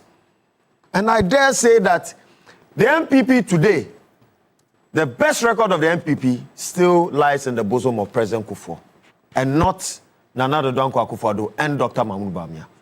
The best record, and I dare say here on authority today, that the best record of the MPP lies with President Kufuor. And so, indeed, if they want to really win power and gain the trust of the Ghanaian people, they should not bring in such leaders that do not have credibility. And that's unfair to them. How is it fair, Bella? You say such leaders that do not have credibility. Bella, somebody said that he is going to arrest the dollar. Okay? Arresting the dollar means that allowing the dollar to jump from 4 cedis to $1 to 16 cedis to $1. Is that the logic here? What was our prevailing macroeconomic condition under the MPP, led by Dr. Mahmoud Bawumia? But that's why he kept saying, Mufa steer and Imami. So at that time, the steer was not in his hands. It was in the president's hands. Now he says, Bella, give him the these steer. are all campaign gimmicks. That the president was telling us that he brought him because of the economy. And indeed, this is a candidate that cannot be trusted because, I do not want to use that word on him, but he cannot be trusted. I'll just put it simply as that he cannot be trusted. That he promised us heaven on earth, but they sunk this economy into abyss. And so I want the MPP to look back at itself, to look at the kind of leaders that they put forward, the kind of leaders that they think that would sell or would win an election for them. Unfortunately, Dr. Mahmoud Bawumia can never win an election for the MPP. I'm saying that the indicators are clear. Okay. That Dr. Mahmoud Bawumia's competence has already been seen. His credibility has been seen. And the people of Ghana, that is why he had the biggest and the greatest defeats under the aegis of our Fourth Republic. And so, indeed, if you look at their leadership today in Parliament, it's a crisis. Look at how many parliamentary seats they've lost. And this was under this kind of leadership.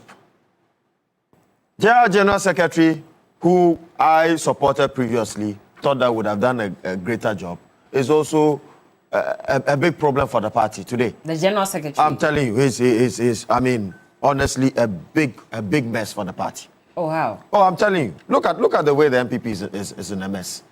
When they release a communique, especially NEC releases a communique in regard to disputes of various constituencies, then they give a directive. The regional chairman do not listen. They go ahead and just conduct themselves in a contumacious manner. And then later on, NEC would just accept the results because it favors a certain person's candidate. And I'm talking about a flag bearer. And so the crisis in the MPP is a never-ending crisis. Today, I'm getting intel that they want to even sack Kennedy Ohene Japan You're from the getting party. that intel from who? Oh, Bella, we were from that stock. So that's why I always tell people that no matter what we do, today, my political capital is still with the MPP. Oh, I see. Do you understand what I'm saying? But they also accuse people of doing the bidding of the NDC. How? In 2024, did the UP campaign for the MPP? NDC? You campaign for yourself. We campaigned against His Excellency John Dramani Mahama. There is no record that we campaigned for the NDC. We campaigned against the duopoly. Indeed, that was our message. So how is it that today we are being a responsible opposition and that we speak truth to power, and for that reason, we are doing the bidding of a certain political party. But you say, well, you're getting intel. Well, that is what they want to sack. They want to sack Kennedy or Japan, but it is up to them. How credible is this intel of yours? Oh, Bella, let's wait and see. Well, Lerato is saying maybe eventually we'll let her respond to it and confirm if it's true or not. But Julius, I'll bring you in at this point. And of course, same question. A lot of people are asking that, what's new for the MPP? Will the restructuring even work? But in your case, I mean, the further they sink, the better for you, right? No, I don't think so. I don't think the further the MPP sinks, the better for the NDC. Why? The New Patriotic Party must be strong. The New Patriotic Party must be firm. The New Patriotic Party must be a party that represents a credible alternative to the Ghanaian people. I have always said that we would all have Ghana, no matter who governs it. And so should the lots of leadership, that pendulum of power, swing, whether by some design, whether by chance, or whether by the ultimate will of the Ghanaian people, which I think always prevails, you would want a situation where you are governed by a group of people that are well organized, that are focused, and their attention is on delivering on the matters that are most important to the Ghanaian people, their socioeconomic progress. And so it is not the view of the National Democratic Congress that the NDC must sink. Indeed, that is why, the MPP must sink. Indeed, that is why we are troubled by the things that are happening in the MPP. We are extremely worried about that. Of course, we are extremely worried. If you are the NDC and the largest opposition party, and we have membership, more than 6 million people vote for us. And so we are worried about the welfare of those 6 million people should anything happen and the reins of governance lands in the hands of these people. And so we are worried. We want a credible alternative.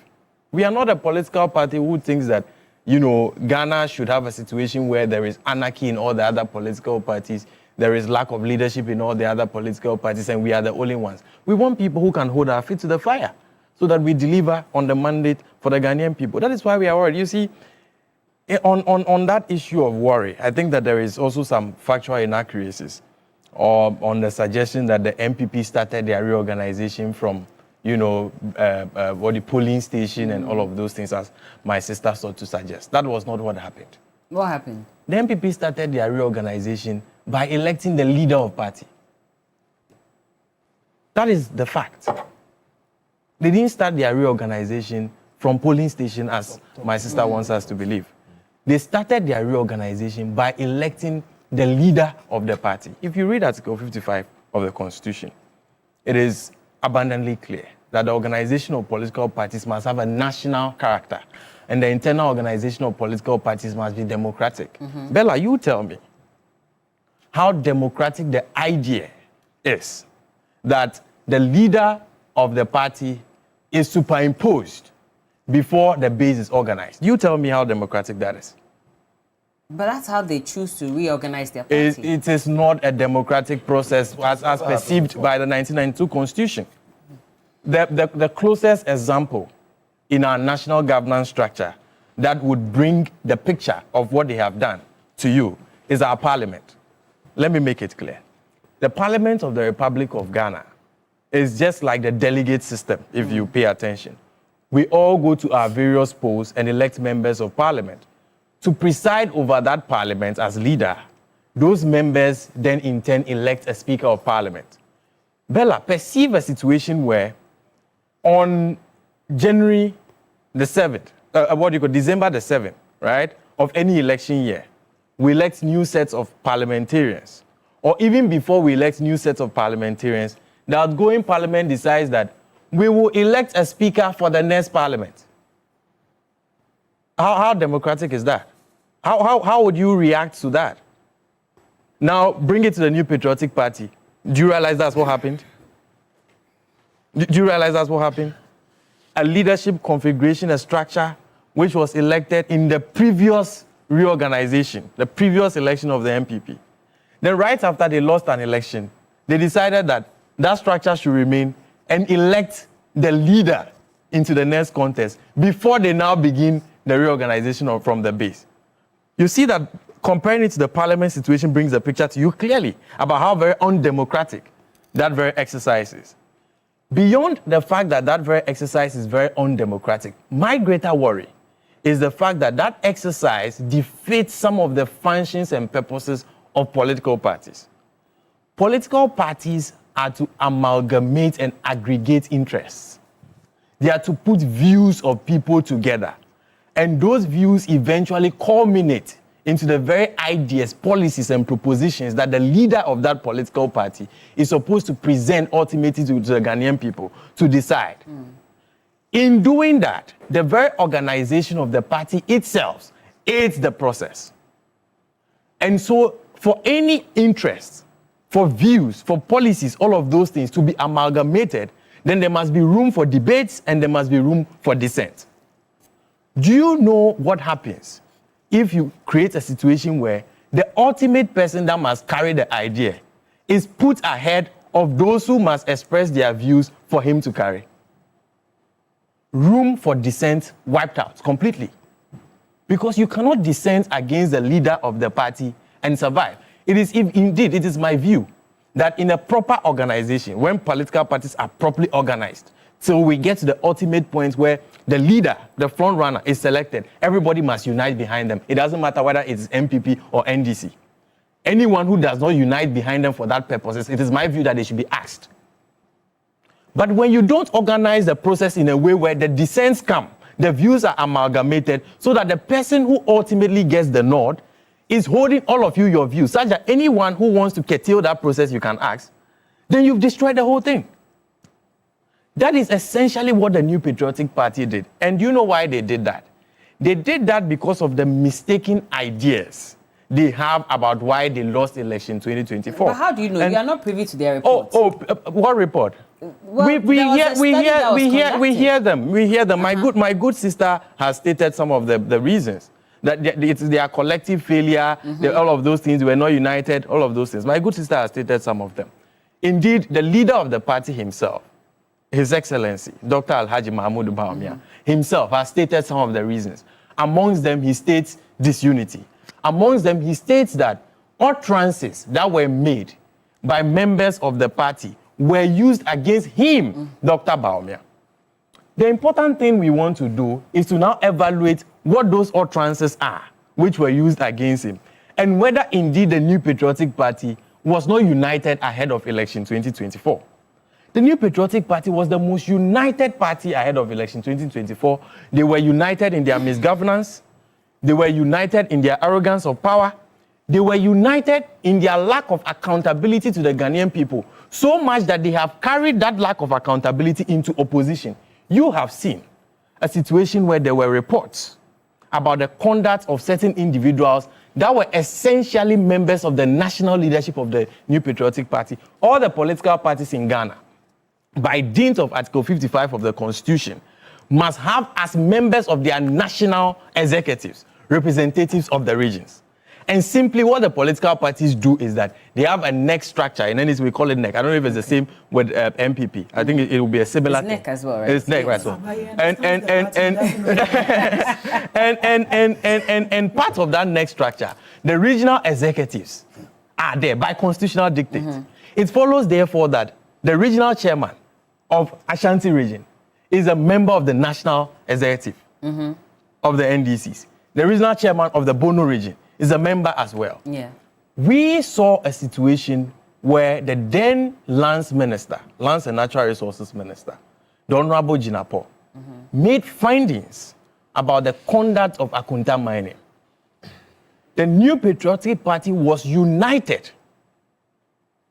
in their resistance to accountability at the time.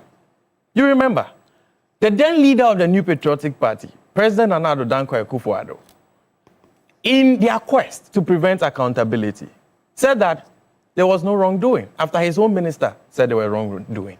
In opposition, when courts of competent jurisdiction have made determination on this matter, the New Patriotic Party went on a protest, protesting why the judiciary of this country clamp down on what is but how essentially. Is this related to them? It is related to them because they said the problem for them is that they were not united. When the real problem is that they have forgotten what the real ends of power are. The real ends of power, Bella, is about delivering on the socio-economic mandates of the people, not just possessing power. If you observe all they have done throughout the process, I have said that the MPP's reorganization process, how it has gone and all of those things, are the symptoms of His Excellency, with all respect to him, His Excellency, Dr. Alhaji Mahmoud Bawumia's fear of losing power. Because if it were about the mandate of the people, the things he was saying, that they were used against him, what were the things the Honorable Kennedy Ejapon was saying? The Honorable Kennedy Ejapon was saying that you promised people economic deliverables. You failed on that. And that is what the people are concerned about. And all these claims about Dr. Bawumia, even you suggested it, not having the steer. They are not true. I didn't suggest it. It was just an example I gave as to what he has said. Do you remember gold for oil? Remember gold for oil, right? Yeah, I'll land on that. I'll land on that in 30 seconds. Remember gold for oil, right? Is it an economic policy? It is, Bella. Why don't you want to admit it is? It is an economic. It is an economic policy. You are making your point. Do you remember Dr. Bawumia said that he was not in charge of the economy at some point, even though at the start of the administration he introduced a solid team to us? Do you also remember that Dr. Bawumia eventually turned around to tell us that when fuel prices were being increased, he was unaware?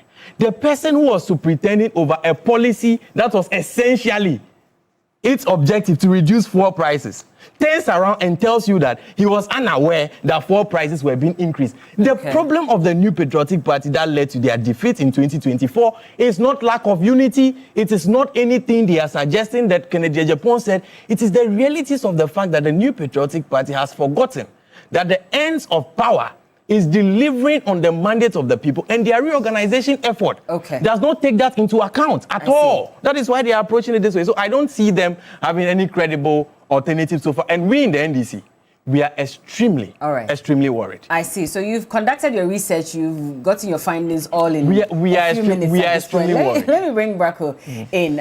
I saw you nodding at certain points when various statements were being made. As it stands now, what really is the solution to NPP's problems, if I may put it that way, at this point? But we must understand that every electorate has a say in the reorganization of the opposition New Patriotic Party. This is because this is a party that has a public character. So they must not take criticisms and suggestions as though people are trying to poke their noses into their internal affairs. Because of the role they play, and not only the New Patriotic Party, the governing National Democratic Congress, as well as the other political parties. DOC's political party also plays a key role.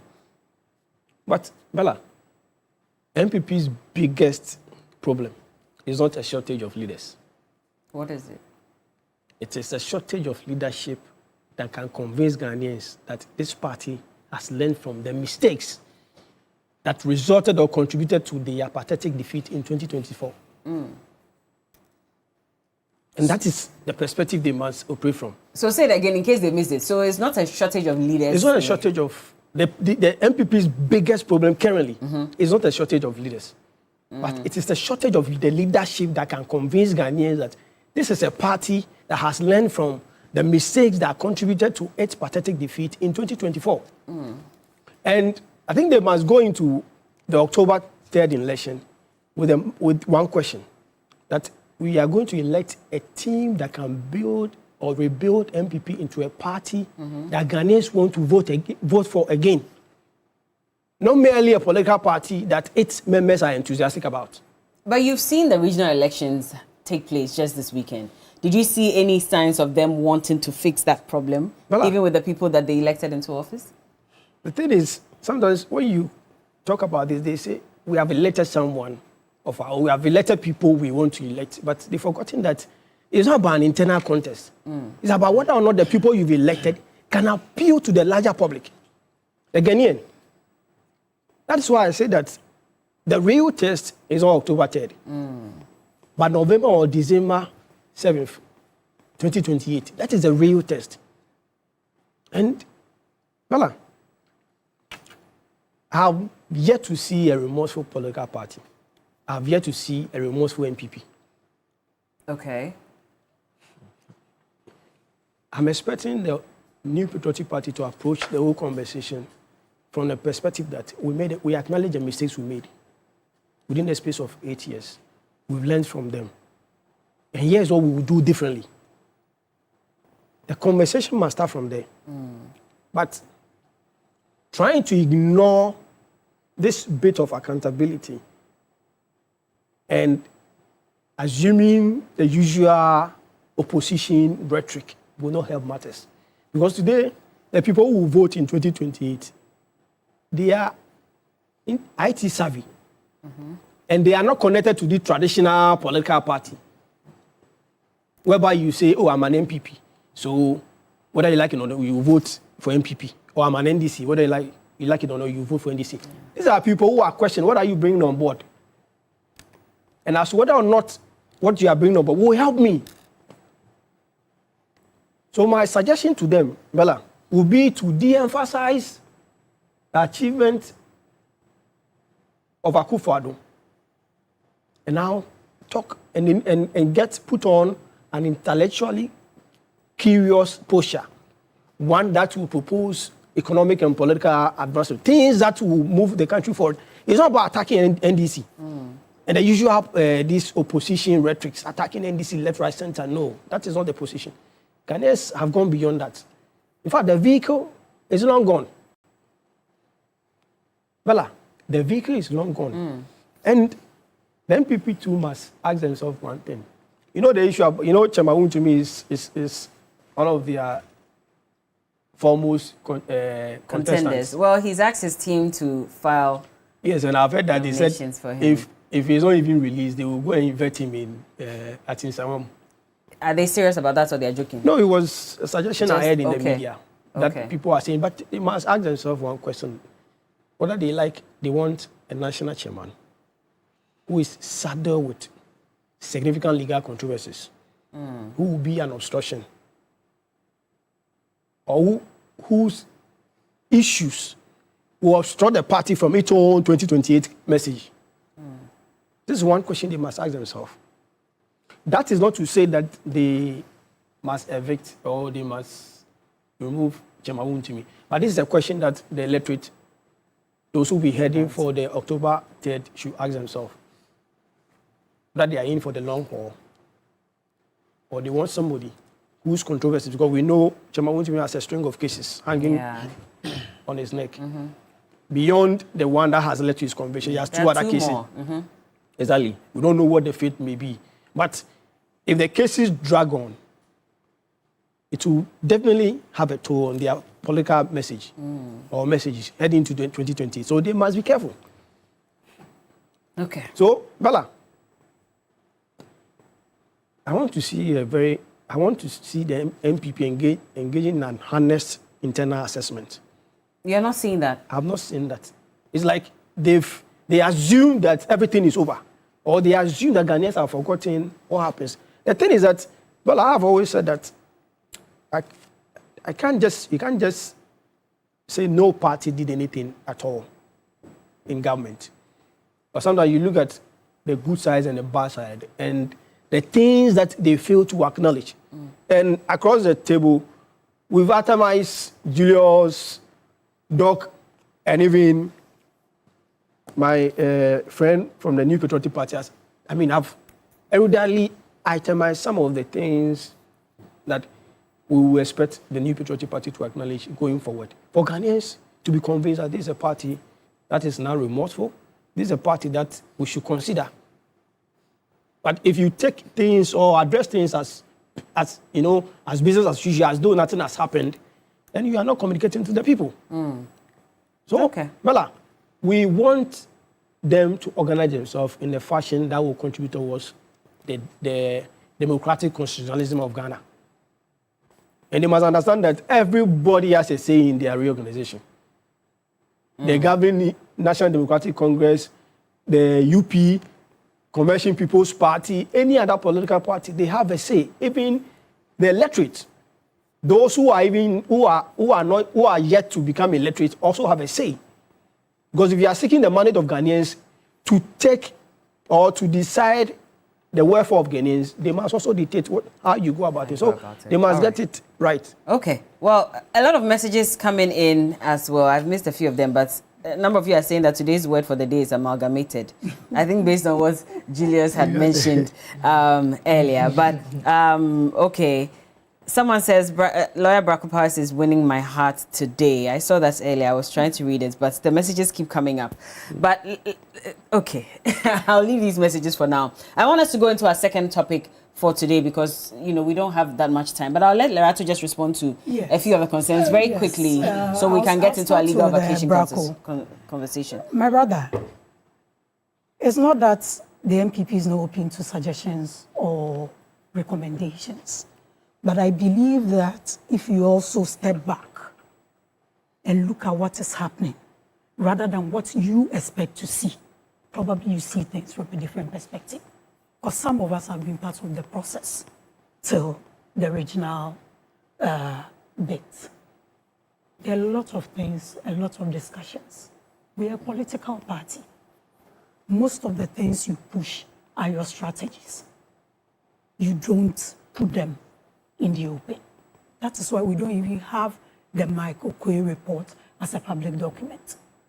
And again, we shouldn't also make it seem as if MPP is just on an island on its own.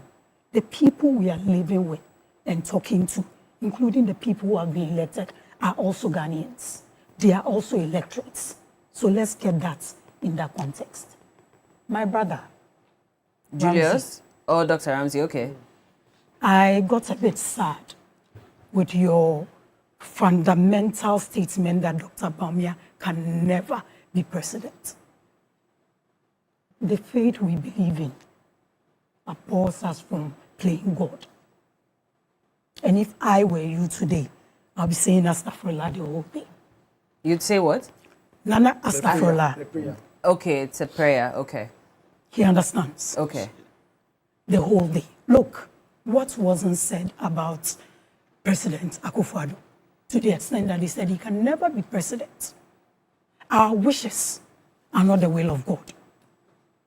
We may say ours, but to say Dr. Bawumia can never be president, I think that is playing God, and we shouldn't be doing those things. What wasn't said about President Mahama when he lost with almost 1 million votes in 2016? People swore that he can never be president. Today is what? He's the president of the Republic of Ghana, whether we like it or not. So we need to be very measured in some of these things. Okay. Now let's come to the politics of it. Very briefly. It's almost 2 years. I'll finish. Even if you want me to use my time for the second topic, let's deal with some of these issues. So you don't want to have a say in the second topic? I will, but please let me begin. It's almost 2 years. There's a government in power. It's amazing how another opposition party is just fixated with their colleague opposition party. And what Dr. Ramsey did, the first thought that came into my mind was, Usuma Abrewa Baby Okoto Efa. Sorry, repeat. Usuma Abrewa Baby Okoto. We were together. You said you wouldn't do again, match me ball. You've left. We are all now in opposition. Right. What is the main fundamental duty of an opposition party? To keep the government in power in check. But even if you ask Dr. Ramsey good morning, and how Akufo-Addo did this, and how Oforiatta did this, and how some almost 2 years, when Galamsey is virtually drowning us. When the party in power, you are talking about youth unemployment, the number has increased, or you are not aware. So this fixation of an opposition political party with another opposition political, it beats me. And look, whether we like it or not, until we get a formidable third force, the two political parties, just as you have in other jurisdictions in developed countries like the US and the UK, the two main political parties in this country are the MPP and the NDC. How each other turns out is the way, is in the interest of the party. So all this, and I don't believe they've done this, you are not even privy to the measures that are being put in place.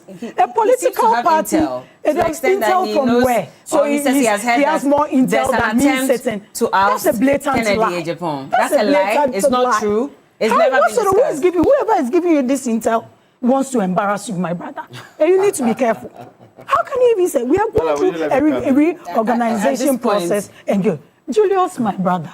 You are not coming to Julius. I think that I'm giving it to all of you. One by one. Okay. It will do you a great deal of good if you go and refresh yourself with your party's history. When I mentioned Sweden Declaration, what comes to mind? You impose flag bearers, you impose leaders. So you agree you actually imposed? And you are talking about... But you agree, so you agree you imposed? You impose leaders. Which political party has the history of beating people with horsewhips at their congresses? Oh, I can tell the history of the beatings you've done in this country recently, not the history, very recent. The formation of Dr. Obeda Samuel's party. As I said, I can tell your beatings even recently. No, refresh your...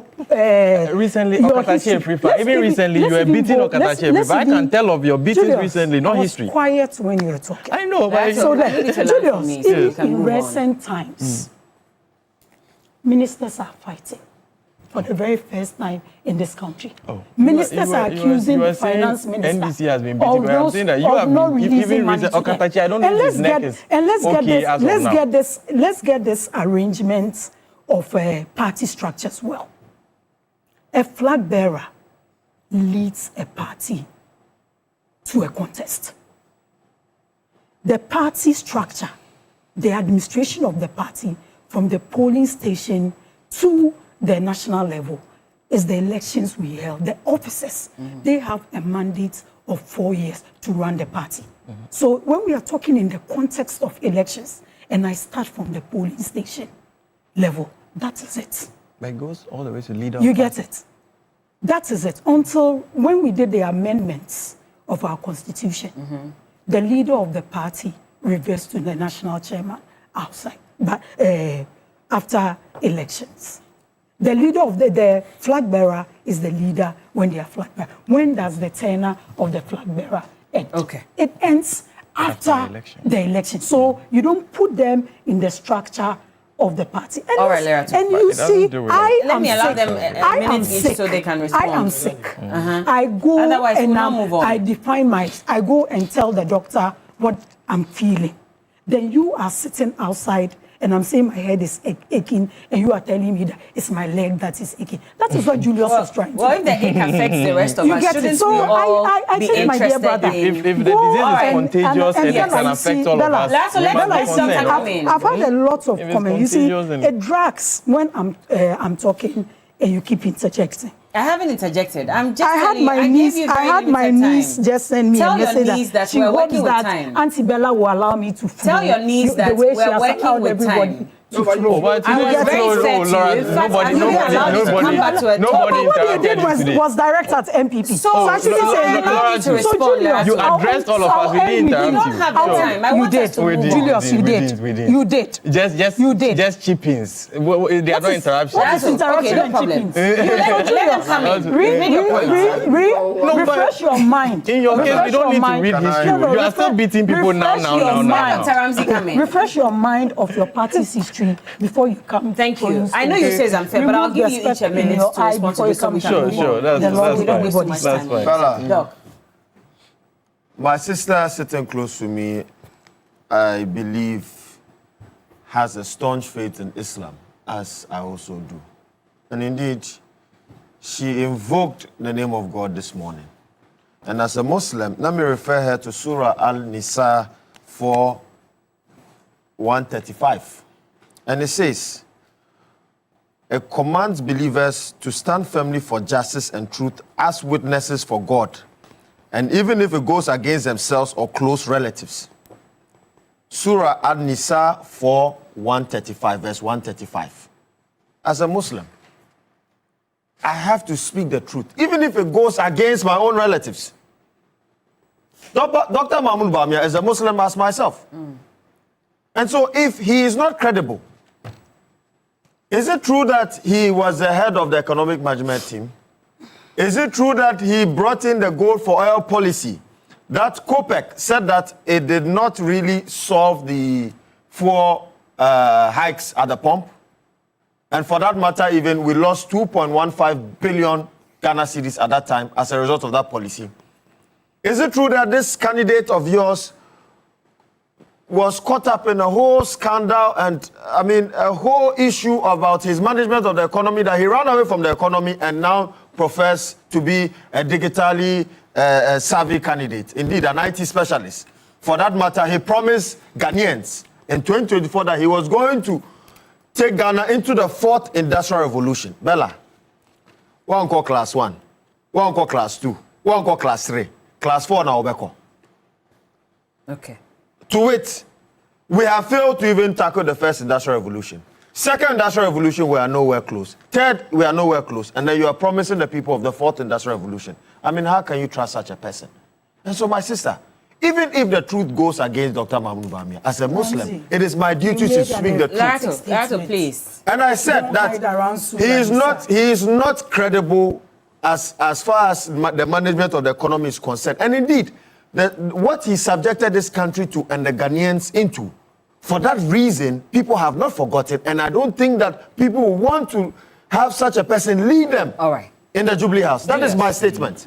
And for that reason, I don't see him winning any election, for that matter. Julius, you have a minute as well. Yeah, I think that I agree with my sister that we should all take lessons of history. And I acknowledge the lessons of history that she has, referred me to. But more important to people is recent history.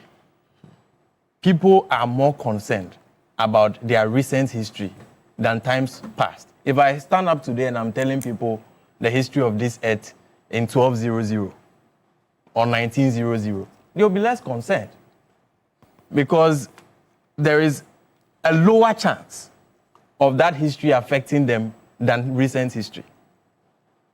So let's look at the recent history. It talks of brutality. I was in front of the 37 military hospital to demonstrate, and they were beating us. We saw law students.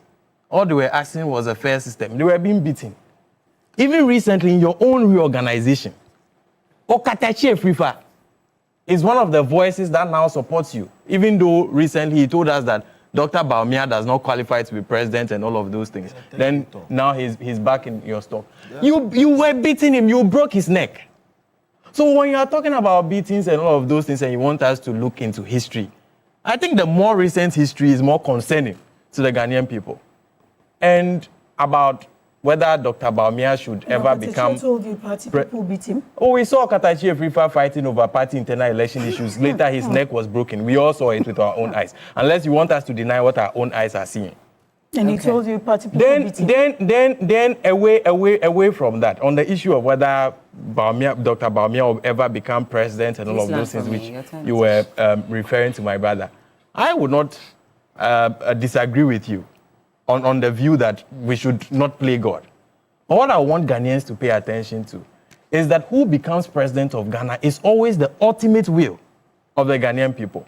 Is it the ultimate will of the Ghanaian people that we have a situation where the candidate for president, and you are saying your internal organization and all of those things does not have a bearing for the leadership of the party ultimately? I disagree. No, I didn't say that. You said that the party structuring is different from election of flag bearer.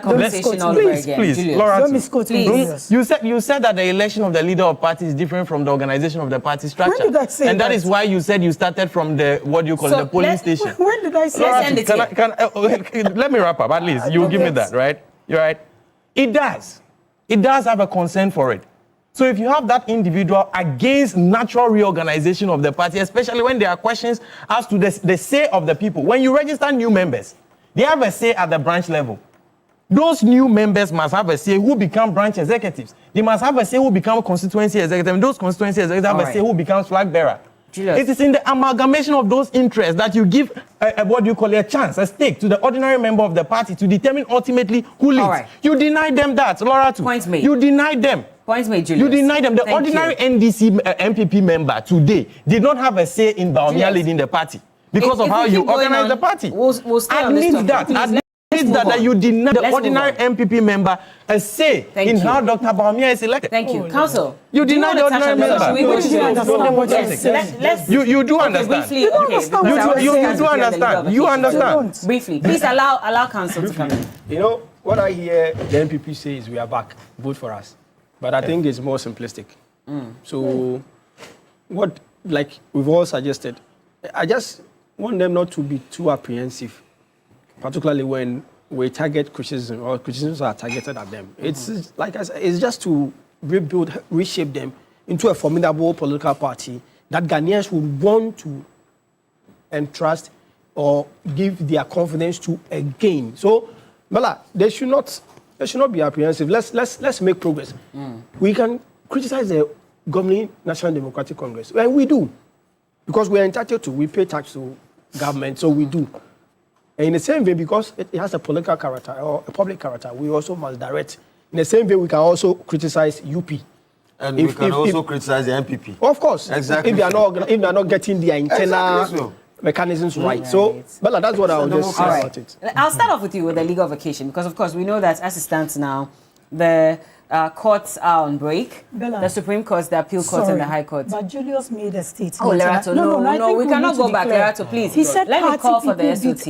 Let's have it on record. It was police that manhandled him. Okay. That's on record. So don't make those statements. All right. Go and read your history and leave the MPP's issues with it. So, like I said, the law courts are on a legal vacation from the beginning of August till the end of September. And so, in most cases, when the courts are on break, and I'm talking the Supreme Court, the Appeals Court, and the High Court, there's a constitutional directive that's given by the Chief Justice to issue administrative warrants for specific High Court judges to sit and manage dockets or hear selected criminal trials between the period that the legal fraternity is on break. But in this case, of course, we're also being told that there are some high-profile cases that are still being heard in the courts. And their lawyers, Atachia, for example, and also Godfrey Dame, former Attorney General, have said that they will not be available for these sittings. And now this is sort of affecting the direction in which these courts should go as to whether these cases should continue or not. The GBA has issued a statement asking for the courts and the Chief Justice to stay proceedings on these cases involving the high-profile individuals like Abdul Hanan Wahab and, of course, the other MPP individuals who are in court at the moment. And they're saying that hold on till the legal vacation is over, then we can continue. But the Chief Justice says that as long as the judges are in court, you as a lawyer cannot decide which cases should be on break and which ones should not be on break. And so in one of the cases, Godfrey Dame was expected to be in court for the hearing of his client's case. And unfortunately, when that case was called on the 11th of August, he was not available. We're told that he wasn't well. Yesterday, there was a second hearing. He made an appearance, but he made a statement on that. Let's listen to that very quickly, and then we'll start with counsel on this. Matter has been fixed for hearing the vacation. Was it pursuant to the request of the Attorney General? And if it was not, was the Chief Justice himself exercising discretion without consulting the parties and forcing hearing dates on the parties? That clearly is wrong. If you want to scrap legal vacation, then scrap it all for everybody. You cannot discriminatorily select about 3 or 4 cases and say you're going to subject them to trial in the vacation. And indeed, all the cases, people made the point that Justice Achibonga has a general warrant. But that is deceptive, because that general warrant is actually for him to sit in the court, and that court deals with only these cases, only these 3 or 4 cases. Beyond that, Justice Achibonga does not conduct any trial in any matter. And so that's Godfrey Dame, and of course, that's the statement. It says that if you want to scrap it all through, but do not select certain cases and expect the lawyers to be in court. Counsel, how do you respond to this? I'm ashamed that we are having to discuss this issue in the whole in the entire country. Why? Very ashamed. Why? And when I hear those who are pushing back against the warrant of the Chief Justice, the argument is that this has been the tradition and the custom of the judiciary. So beyond that, nothing can be done. And again, the feisty push of senior lawyers like Dame, Godfrey Dame, and Atachia. You have a problem with their posture? Their feisty posture and attitude. In fact, I'm just scandalized. These are senior lawyers. Let's put on record. These are senior lawyers that junior lawyers are looking up to. These are fine legal brains in this country, no doubt about that, Bella. But look at the way they are handling the matter. Pathetic. And one thing we must have in mind is that both factions believe and understand that the Chief Justice has administrative powers. Yeah.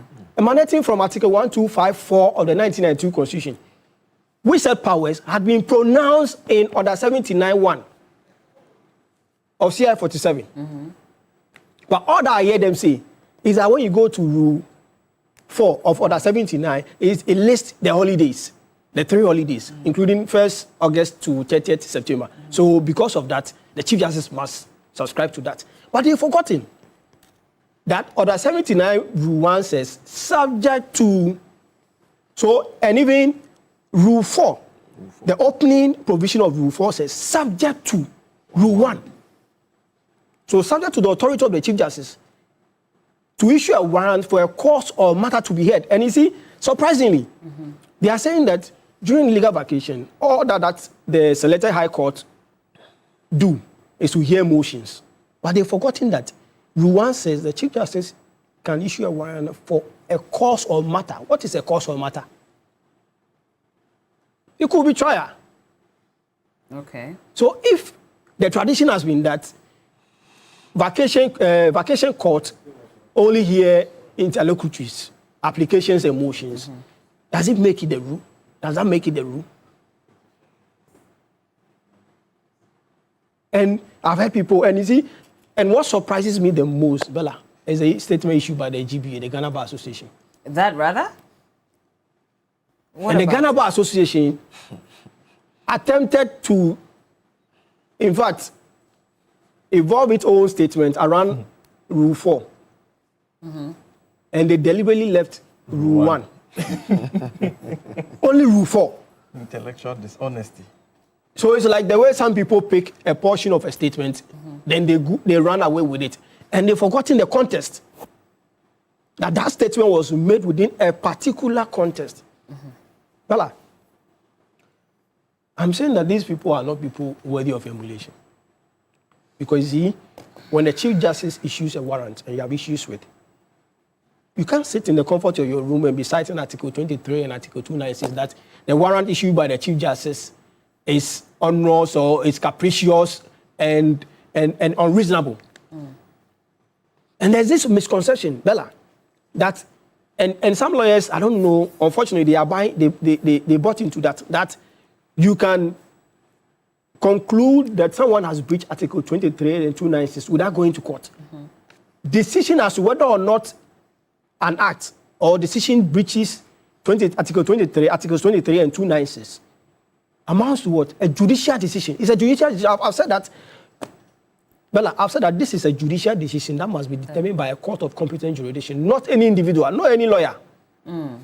Which is why, when you look at Act 703, the Minerals and Mining Act, it makes provision that where decisions are made and you feel that you are not happy with it, you can go for a judicial review.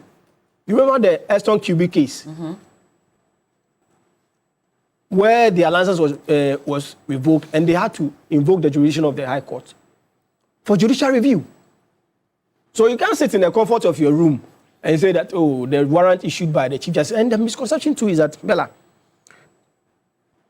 when you look at the warrant issued by the Chief Justice, it didn't state a particular case to be heard. It's open. Yeah.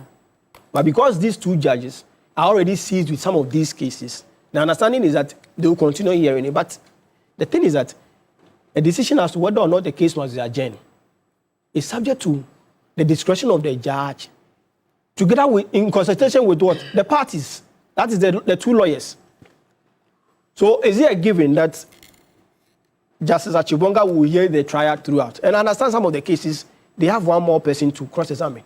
And when you are done cross-examining the person, you may be given an opportunity to file a submission of no case, within which which will afford you sometimes 2 weeks before the judge will render his decision. Then the judge will ask you to open your case, which will take you to somewhere October.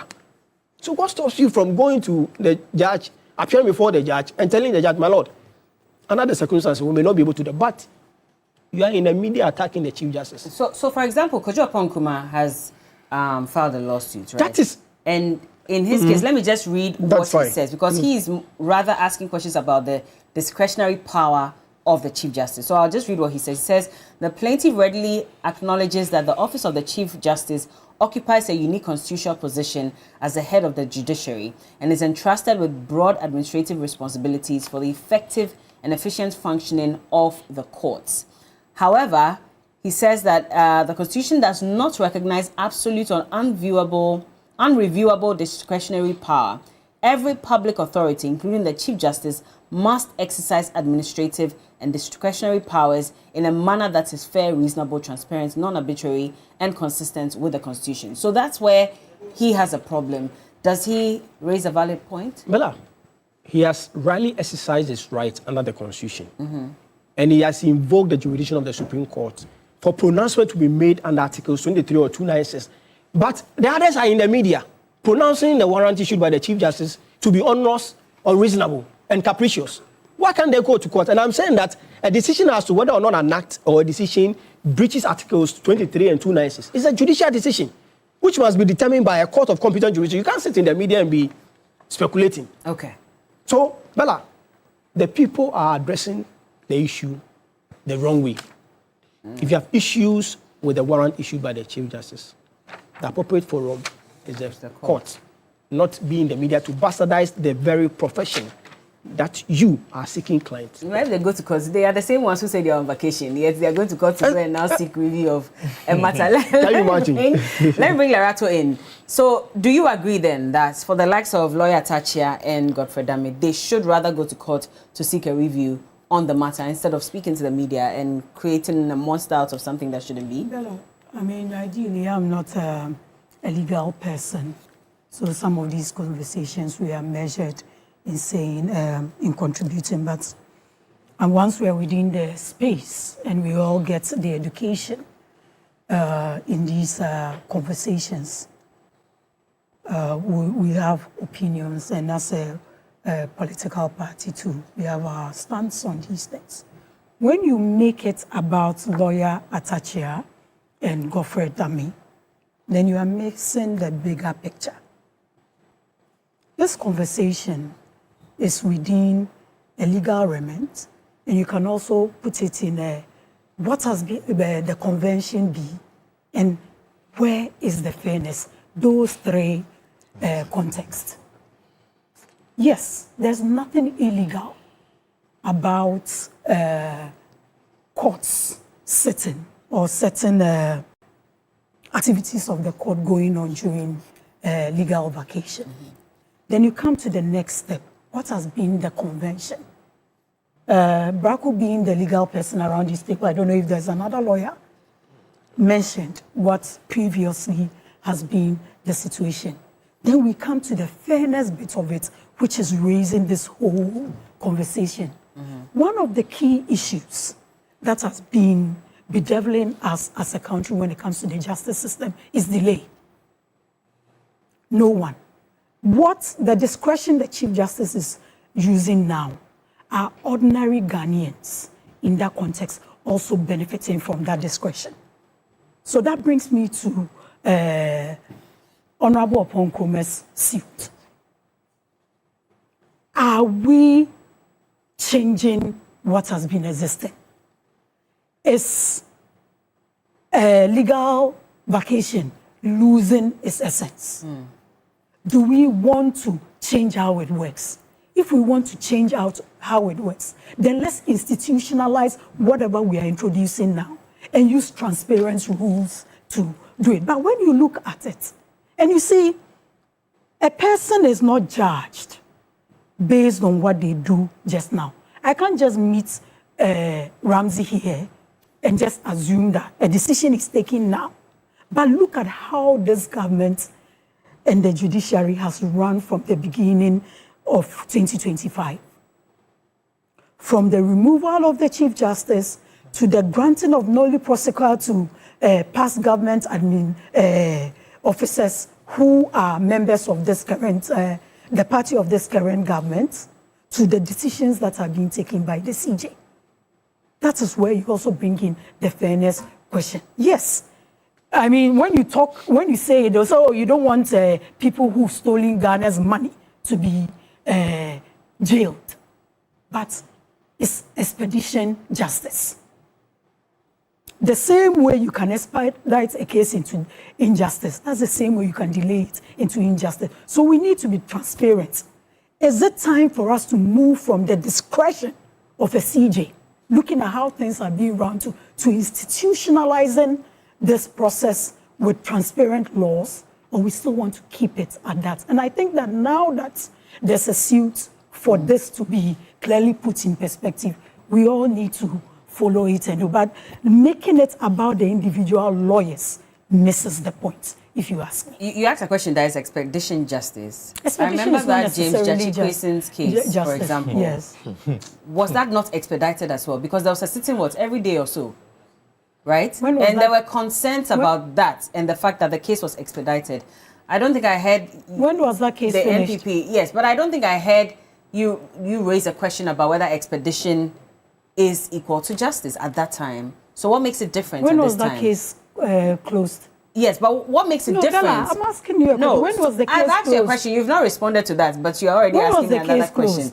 I've brought it in. Can you respond to it? No, that's what I'm also asking. When was the case closed? No, hold when on. was Jachikwesin's Loretto, case closed? hold on. He was one of the people that the current Attorney General listed to give nolli prosequa, and he declined. The case was finished when they came into power. But that case was expedited as well. There were circumstances within it. What were the circumstances? We had to go for a by-election and all that. But fundamentally, when was the case ended? The case was ended when they came into administration. He was also being offered a nolli prosequa. That's a fact. And he said he wants to go through it fully. You get it? Go through it fully. But Bella, if you there are so many cases we can bring in here. That's why I gave you a litany of it. And I said that you just don't judge issues based on what's just one instance. Look at the way this government has operated. From the removal of the Chief Justice, to the granting of nolli prosequa to their members, to the way issues are being treated, and now how the CJ's discretion is being implemented. That is why I broke it into three and emphatically said, yes, there's nothing illegal about it. But what has been the convention and what is being done now? Is there fairness in it? Okay. Are ordinary Ghanaians benefiting from this expedition, to put it in context with regards to this court sitting during vacation? So we need to look at it. Then I come to Honorable Oponkome's suit. Let's see the outcome of it. Okay. Is it going to lead to the institutionalization of this process to give us transparent rules so that tomorrow you don't come citing what the NPP did, I don't come citing what the NDC did, so that we know that these are the rules, these are the transparent rules, and it's not left at the discretion of an individual Chief Justice. Let me just read a message quickly. This is from a judge, and he sent it to Roland Earl. It says, listening to the show live this morning, on the issue of legal vacation, judges are entitled to 36 working days holiday starting 1st August and ends on the 22nd of September, not October, as people say. Because the Supreme and Appeal Courts work as panels, if they're allowed to go on leave individually, then cases may never be heard, because if one member goes on leave, the panel cannot sit. So the best is to all go at the same time and resume same time so the panels can sit. Court sittings will be greatly disrupted if judges are allowed to go on leave individually. No panel court can sit in that situation. And this is from a judge. Thank you so much for that update. But Dr. Ramsey, let me bring you in as well. What are your thoughts on this? Well, our friends in the legal fraternity will call us lay people. We're not learned. As they say, we cannot address them as my learned colleague because we're not lawyers. I am here sitting as an ordinary citizen. I'm not a legal brain. But at least I uphold to common sense. And of which I am going to expose the MPP of trying as much as possible to play politics with everything, even if there is no even basis for politics. Let's move to the Constitution. Article 19, fair trial of the Constitution, 19.1. Bella, and I read, a person charged with a criminal offense shall be given a fair hearing within a reasonable time by a court. Bella, within what? A reasonable time by a court. Now, let's move to CI 47, which talks about Order 79, sittings, office hours, and vacations.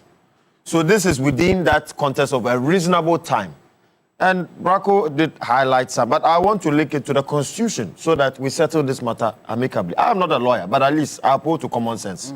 Now, let's move to Rule 1, Order 79, Rule 1.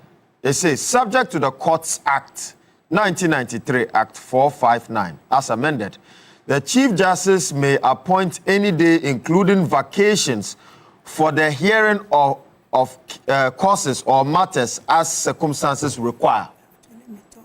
And so it is clear. The Chief Justice has been clothed with that power to allow judges to sit during vacation. The fact that there's a legal vacation does not mean that the Constitution goes on vacation or the rules of the court goes on vacation. Indeed, if your party, member, Edu Boahene, is innocent and he has nothing to hide, why is he afraid of the justice system? Edu Boahene, an MPP member. Why is he afraid of the... Please. Let's try not to play the ostrich here. No, he's a party member. He's a party member. Today you guys are denying Edu Boahene. So why are you fighting for him? Why are you fighting for him?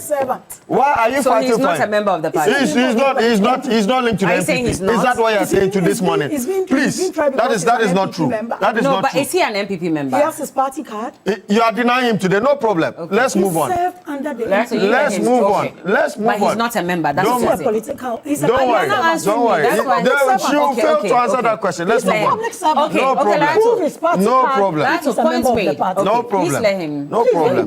No problem. Well, Bella, so misleading people. Please, can I proceed? When you were speaking all along, I never interjected you. I don't have time. I'm not lying here. I never interjected you when you were speaking. Please go ahead, Doc. I am saying that if indeed he has done nothing wrong, okay, we know how much a civil servant earns a month and all that he has been accused of by Yoko, okay? So if he has done nothing wrong, what is sitting during a legal vacation going to do if you are innocent? Would it change the facts of the matter? Absolutely not. And the rules of court are clear. Now let's move to Rule 4. It says that subject to Rule 1, the following periods shall be observed in the High Courts as vacations. So subject to the discretion of the Chief Justice allocating certain slots during the legal vacation, other statutory vacations are there. So what is the whole brouhaha about this? I don't need to be a lawyer. And anybody who wants to be objective and patriotic as a citizen would know clearly that, Bella, what the Chief Justice has done is clearly not above the law. And let us have it on record that it was under their regime, if you look at the Mo Ibrahim Governance Index, that the judiciary autonomy declined by 50%. Unprecedented in the history of our Fourth Republic, under their regime. And indeed, a party that would have that mantra always say that, go to court. If you have an issue, go to court. Today, you are running away from court. All of a sudden, you are running away from court. And I can tell you on authority that this Chief Justice is a virtuous leader of the judiciary. He's somebody who upholds to the rule of law, and he's somebody that cannot be influenced by any political party whatsoever. Indeed, Bella, we have said that going forward, as a matter of safeguarding our democracy, we need to amend the way the head of the judiciary is appointed, and indeed how their budgets are being approved. Because there's always a saying that who feeds you controls you. The fact that the Parliament of Ghana, which is the legislative arm of government, approves the budget of the judiciary is a bit conflicting.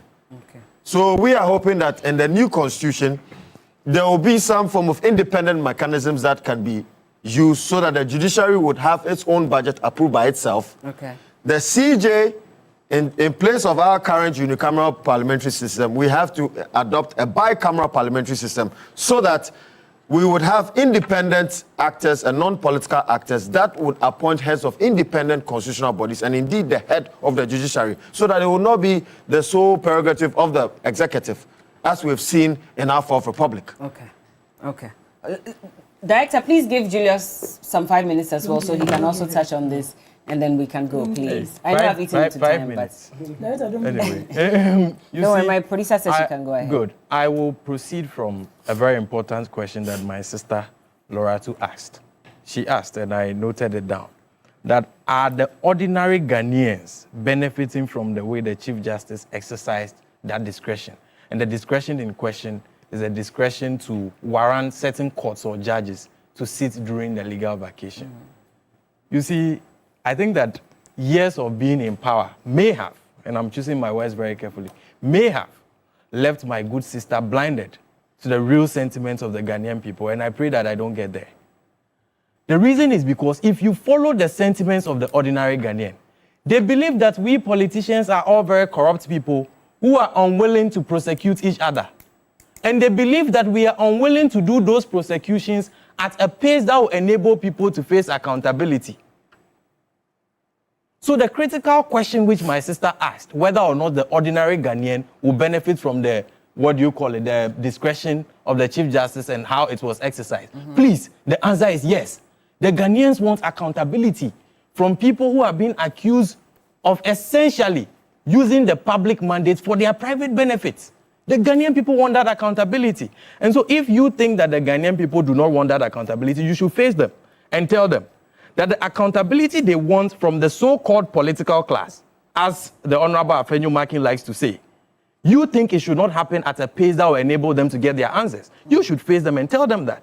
They want it, and the Chief Justice is exercising that discretion in a way that is fitting with the sentiments of the Ghanaian people. Let us not let power blind any of us to that reality. They want politicians to account, and they want that accountability done rapidly. Away from that, I want to make listeners follow what the law even is on this matter. Because when these issues come up, people create an impression that is about muddying people. The whole essence of this exercise of the New Patriotic Party, led by the Leonard Atachia and Godfrey Dame, is to muddy the image of the Chief Justice, not about law. Article 157 of the Constitution provides for what we call the Rules of Court Committee. And if you read Article 157, particularly Clause 2, it says that the Rules of Court Committee shall, by constitutional instruments, make rules and regulations for regulating the practice and procedure of all courts. It is pursuant to Article 157, Clause 2, that we have CIs that regulate court proceedings, CI 16, CI 47, and all of that. CI 47 then, in Order 79, and particularly if we are looking at Order 79, we have to look at Rule 1 and we have to look at Rule 4. I want my audience to pay attention to the language of the rules so that we all come to a certain conclusion. Rule 1.1, subject to the Courts Act 1993, Act 459 as amended, the Chief Justice may appoint any day. The Chief Justice may appoint any day, including vacations, for hearing of causes or matters as circumstances require. One of the arguments the New Patriotic Party makes is that it is only applications and all of those things that are to be taken during legal vacation. Please, those who have anything to do with law know that causes or matters, the definition of causes or matters, basic civil procedure, the first thing you will learn, cause or matter have to do with the substantial issues that are contended between the parties. Those are not procedural applications. Okay. That is so anybody who tells you that the vacation sittings are only for applications is lying to you. Causes or matters is the substantial issues that are contended between the parties. That is the basic thing I want my listeners to take away from Rule 1.1. Then if you go to Rule 4, which the GBA, I think, and with all respect to the leadership of the GBA, and I say the leadership, not the GBA as a whole, is serving as a conduit to advance the views of the New Patriotic Party and not even the views of justice. If you read Rule 4, Rule 4 says subject to Rule 1. Bella, anytime a rule says subject to another, it means that rule is subservient. It's a servant of it, must obey, it must be compliant to the other one. It says subject to Rule 1, the following period shall be observed in the High Court as vacations. Hey, the period going to it, there's no need to emphasize the period. We all know the period. So these vacations are subject to Rule 1, which says the Chief Justice may select any day, including legal vacations. Where from all the arguments that the Chief Justice is not supposed to do that and they are not supposed to hear substantial matters and all of those things. So please, let nobody be deceived on what the law is. And secondly, they said that the common law, tradition, discrimination, and all of those things. In Ghana today, Bella, the total number of courts that are in Ghana is 458 courts in total. Out of the total of 458 courts, 332 of those courts are circuit courts and magistrate courts. Then we have 136 making up what we call the superior courts of judicature. The superior courts of judicature is the Supreme Court itself, the Court of Appeal, and the High Court. Between 333, as I mentioned, and 136, Bella, which is the bigger number? 333, right, is the bigger number. Bella, the 333 courts don't go on legal vacations. They all stay throughout. Their judges go on leaves, which you have mentioned, I think 36 days leave. Because they don't sit as panels. So they go on leave. If anyone tells you that it is discrimination to ask lawyers to appear in court during legal vacations, Bella, the lower courts, who appears before them? Teachers and carpenters? It's lawyers who appear before them. So an argument premised on discrimination on that basis is completely flawed. It should be dismissed without even thought. All right. It should be dismissed without thought. So this whole thing about legal vacation and all of it, these people just don't want accountability. And I want to, you see, let's be warned though, all of us who have anything to do with politics, let's be very, very careful. The people think we are corrupt thieves. That is what the people think. The people think that we politicians are corrupt thieves. And if we are unable to demonstrate to them that we can hold each other accountable, there will be trouble. All right. So anyone who is against accountability, so much as to resist hearing of cases that have to do with people who have been alleged to have breached public trust, we should be very careful with those things we are doing. So thank you very much for that. I see you are in a haste to let me wrap up. Yes, so because your 5 minutes had gone way past that. But this one says, please give Lerato more time. Okay, I hear you. But quickly, how is it? Let me just mention that the minority at the moment is holding a press conference on the state of Gold Board and the perils it poses to Ghana's economy. In fact, I'm told they've started now. So we're going to cross over. Oh, they should start in a bit. Okay, so we will cross over to them shortly. But Mani Mani also says that, are they the ones to tell the CJ when he should give his judges vacation? All right. We have to go. We've gone way past the time. But I want to say thank you to my guests. My producer is counting me down. If I attempt, I'll be in trouble. I'll be speaking to, I'm so sorry, Lerato Musa. Chairmanship candidate. Lerato Musa Saka is the National Communications Team member for the MPP. And I'm supporting the chairmanship. I'm supporting Honorable Ejako. Honorable Ejako. To lead this party in the times that we find. And he's starting his Eastern Region tour tomorrow. Okay. He'll be in Eastern Region tomorrow. That's Wednesday and Thursday. All right. Thank you. He's the best. He's the best to fit. The very best. Dr. Ramsey Nusa is the Director of Research for the United Party. Julius, don't come and spoil. Julius Anthony is a press secretary for the Ministry for the Interior. And Austin Brakopa is a private legal practitioner. Thank you all so much. She doesn't believe that. So you all agree that Honorable Boache Jaku should be the chairman. All right.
And you're welcome back. You're watching TV3 Newday. It's now time for sports. And Oreku Ampofil, our resident macho man, is here with all the updates. Yeah. Hi, Oreku. Hi, Na. How you doing? I'm good.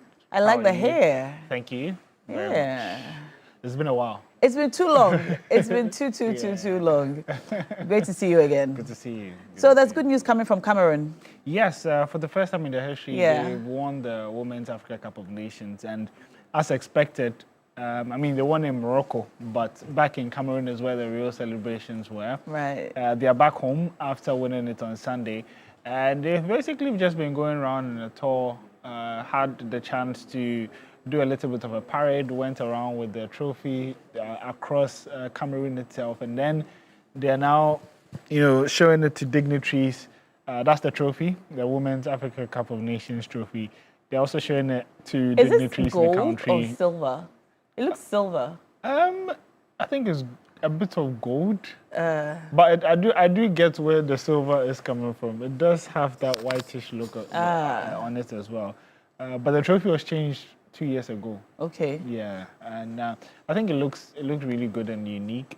For Cameroon is a very big moment for them. They had come close on a number of occasions, reaching the finals and semi-finals, but I think it's important that other countries get to win the WAFCON.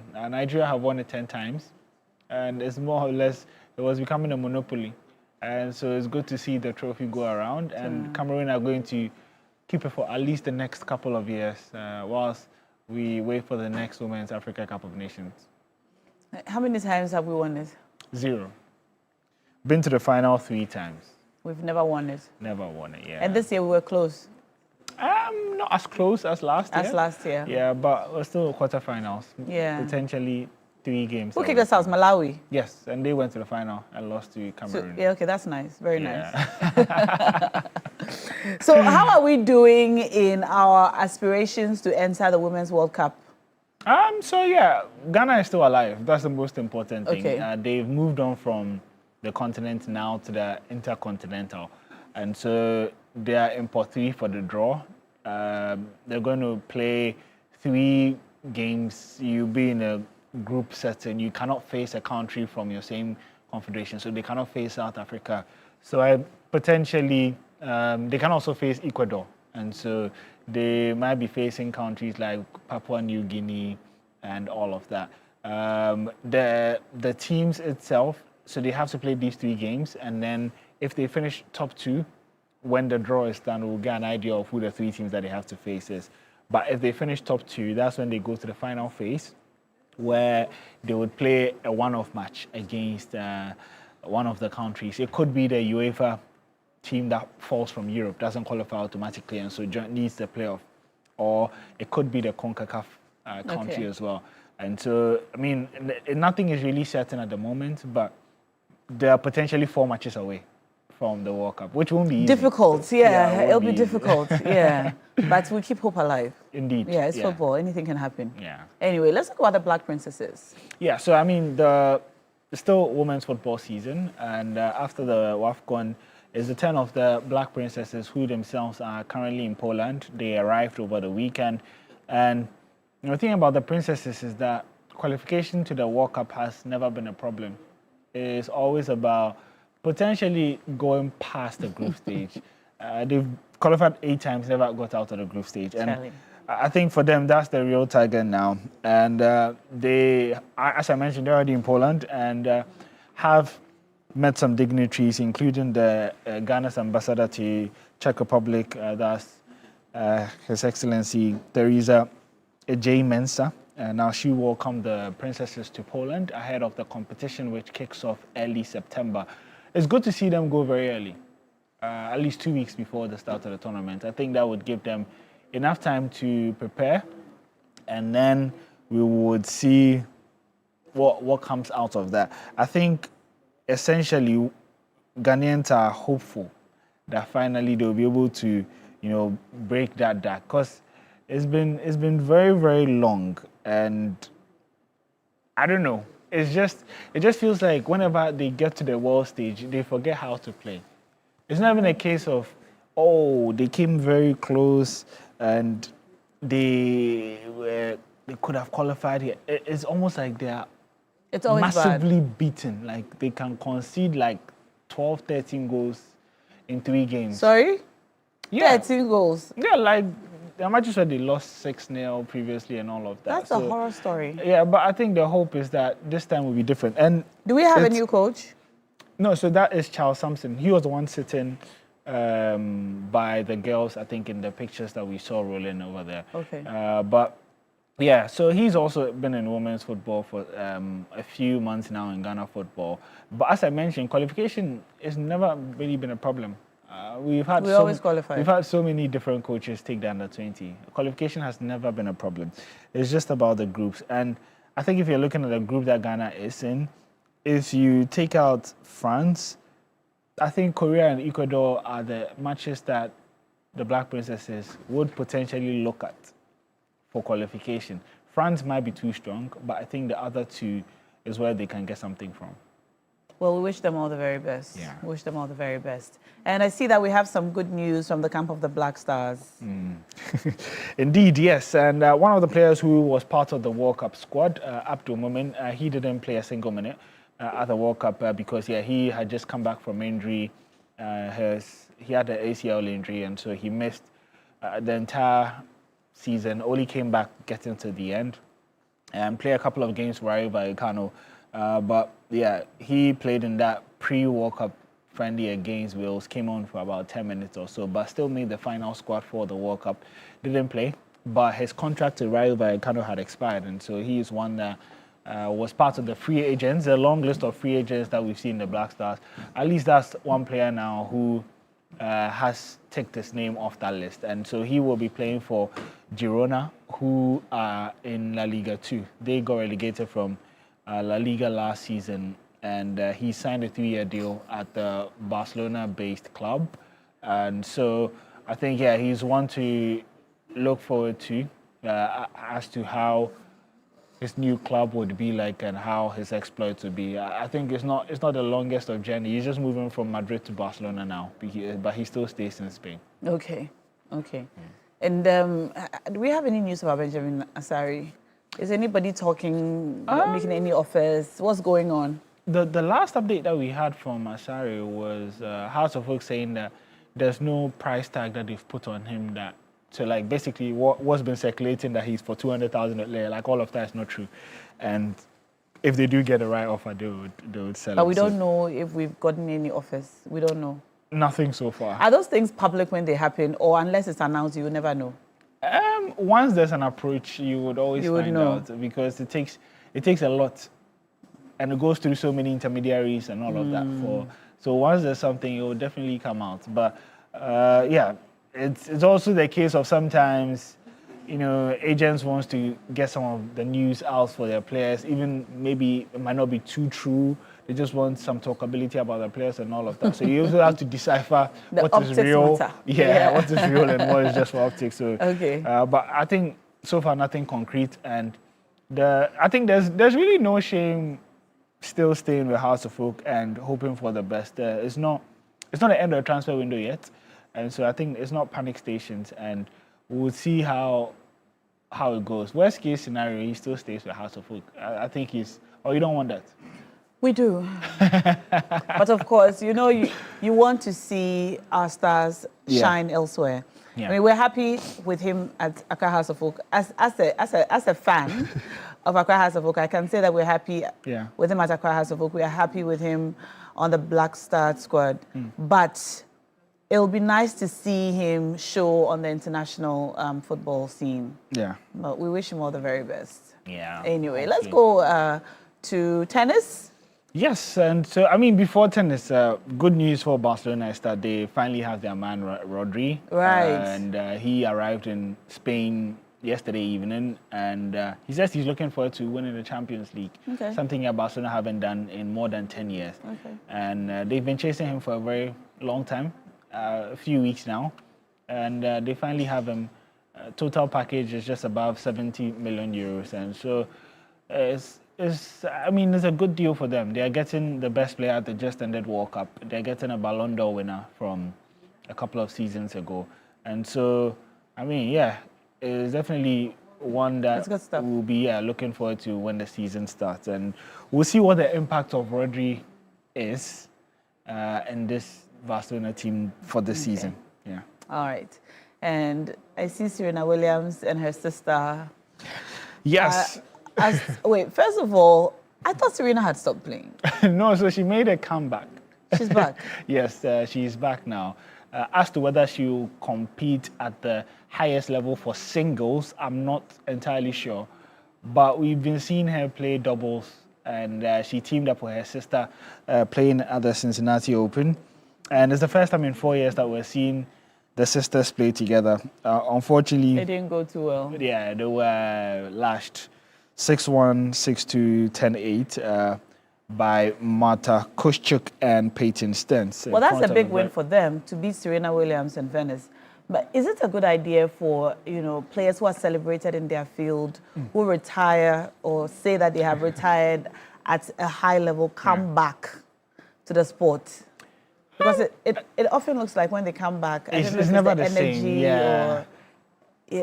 They don't do as great as they did before retirement. Yeah, I don't mind if it's for a ceremonial game, more or less like a testimonial or a ceremonial, like a world, tennis Euro versus the rest of the world. Those type of, nice tournament here and there.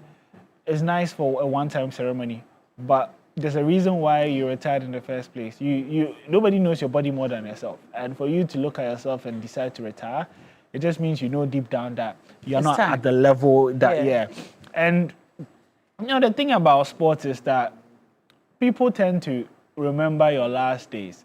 So it's important to retire when you're in good stead. Yes. Yeah. You don't want to come back and you'll be losing and then people would take your name for granted or your achievements for granted. Yeah. So it's a good point. Because this one there's some way.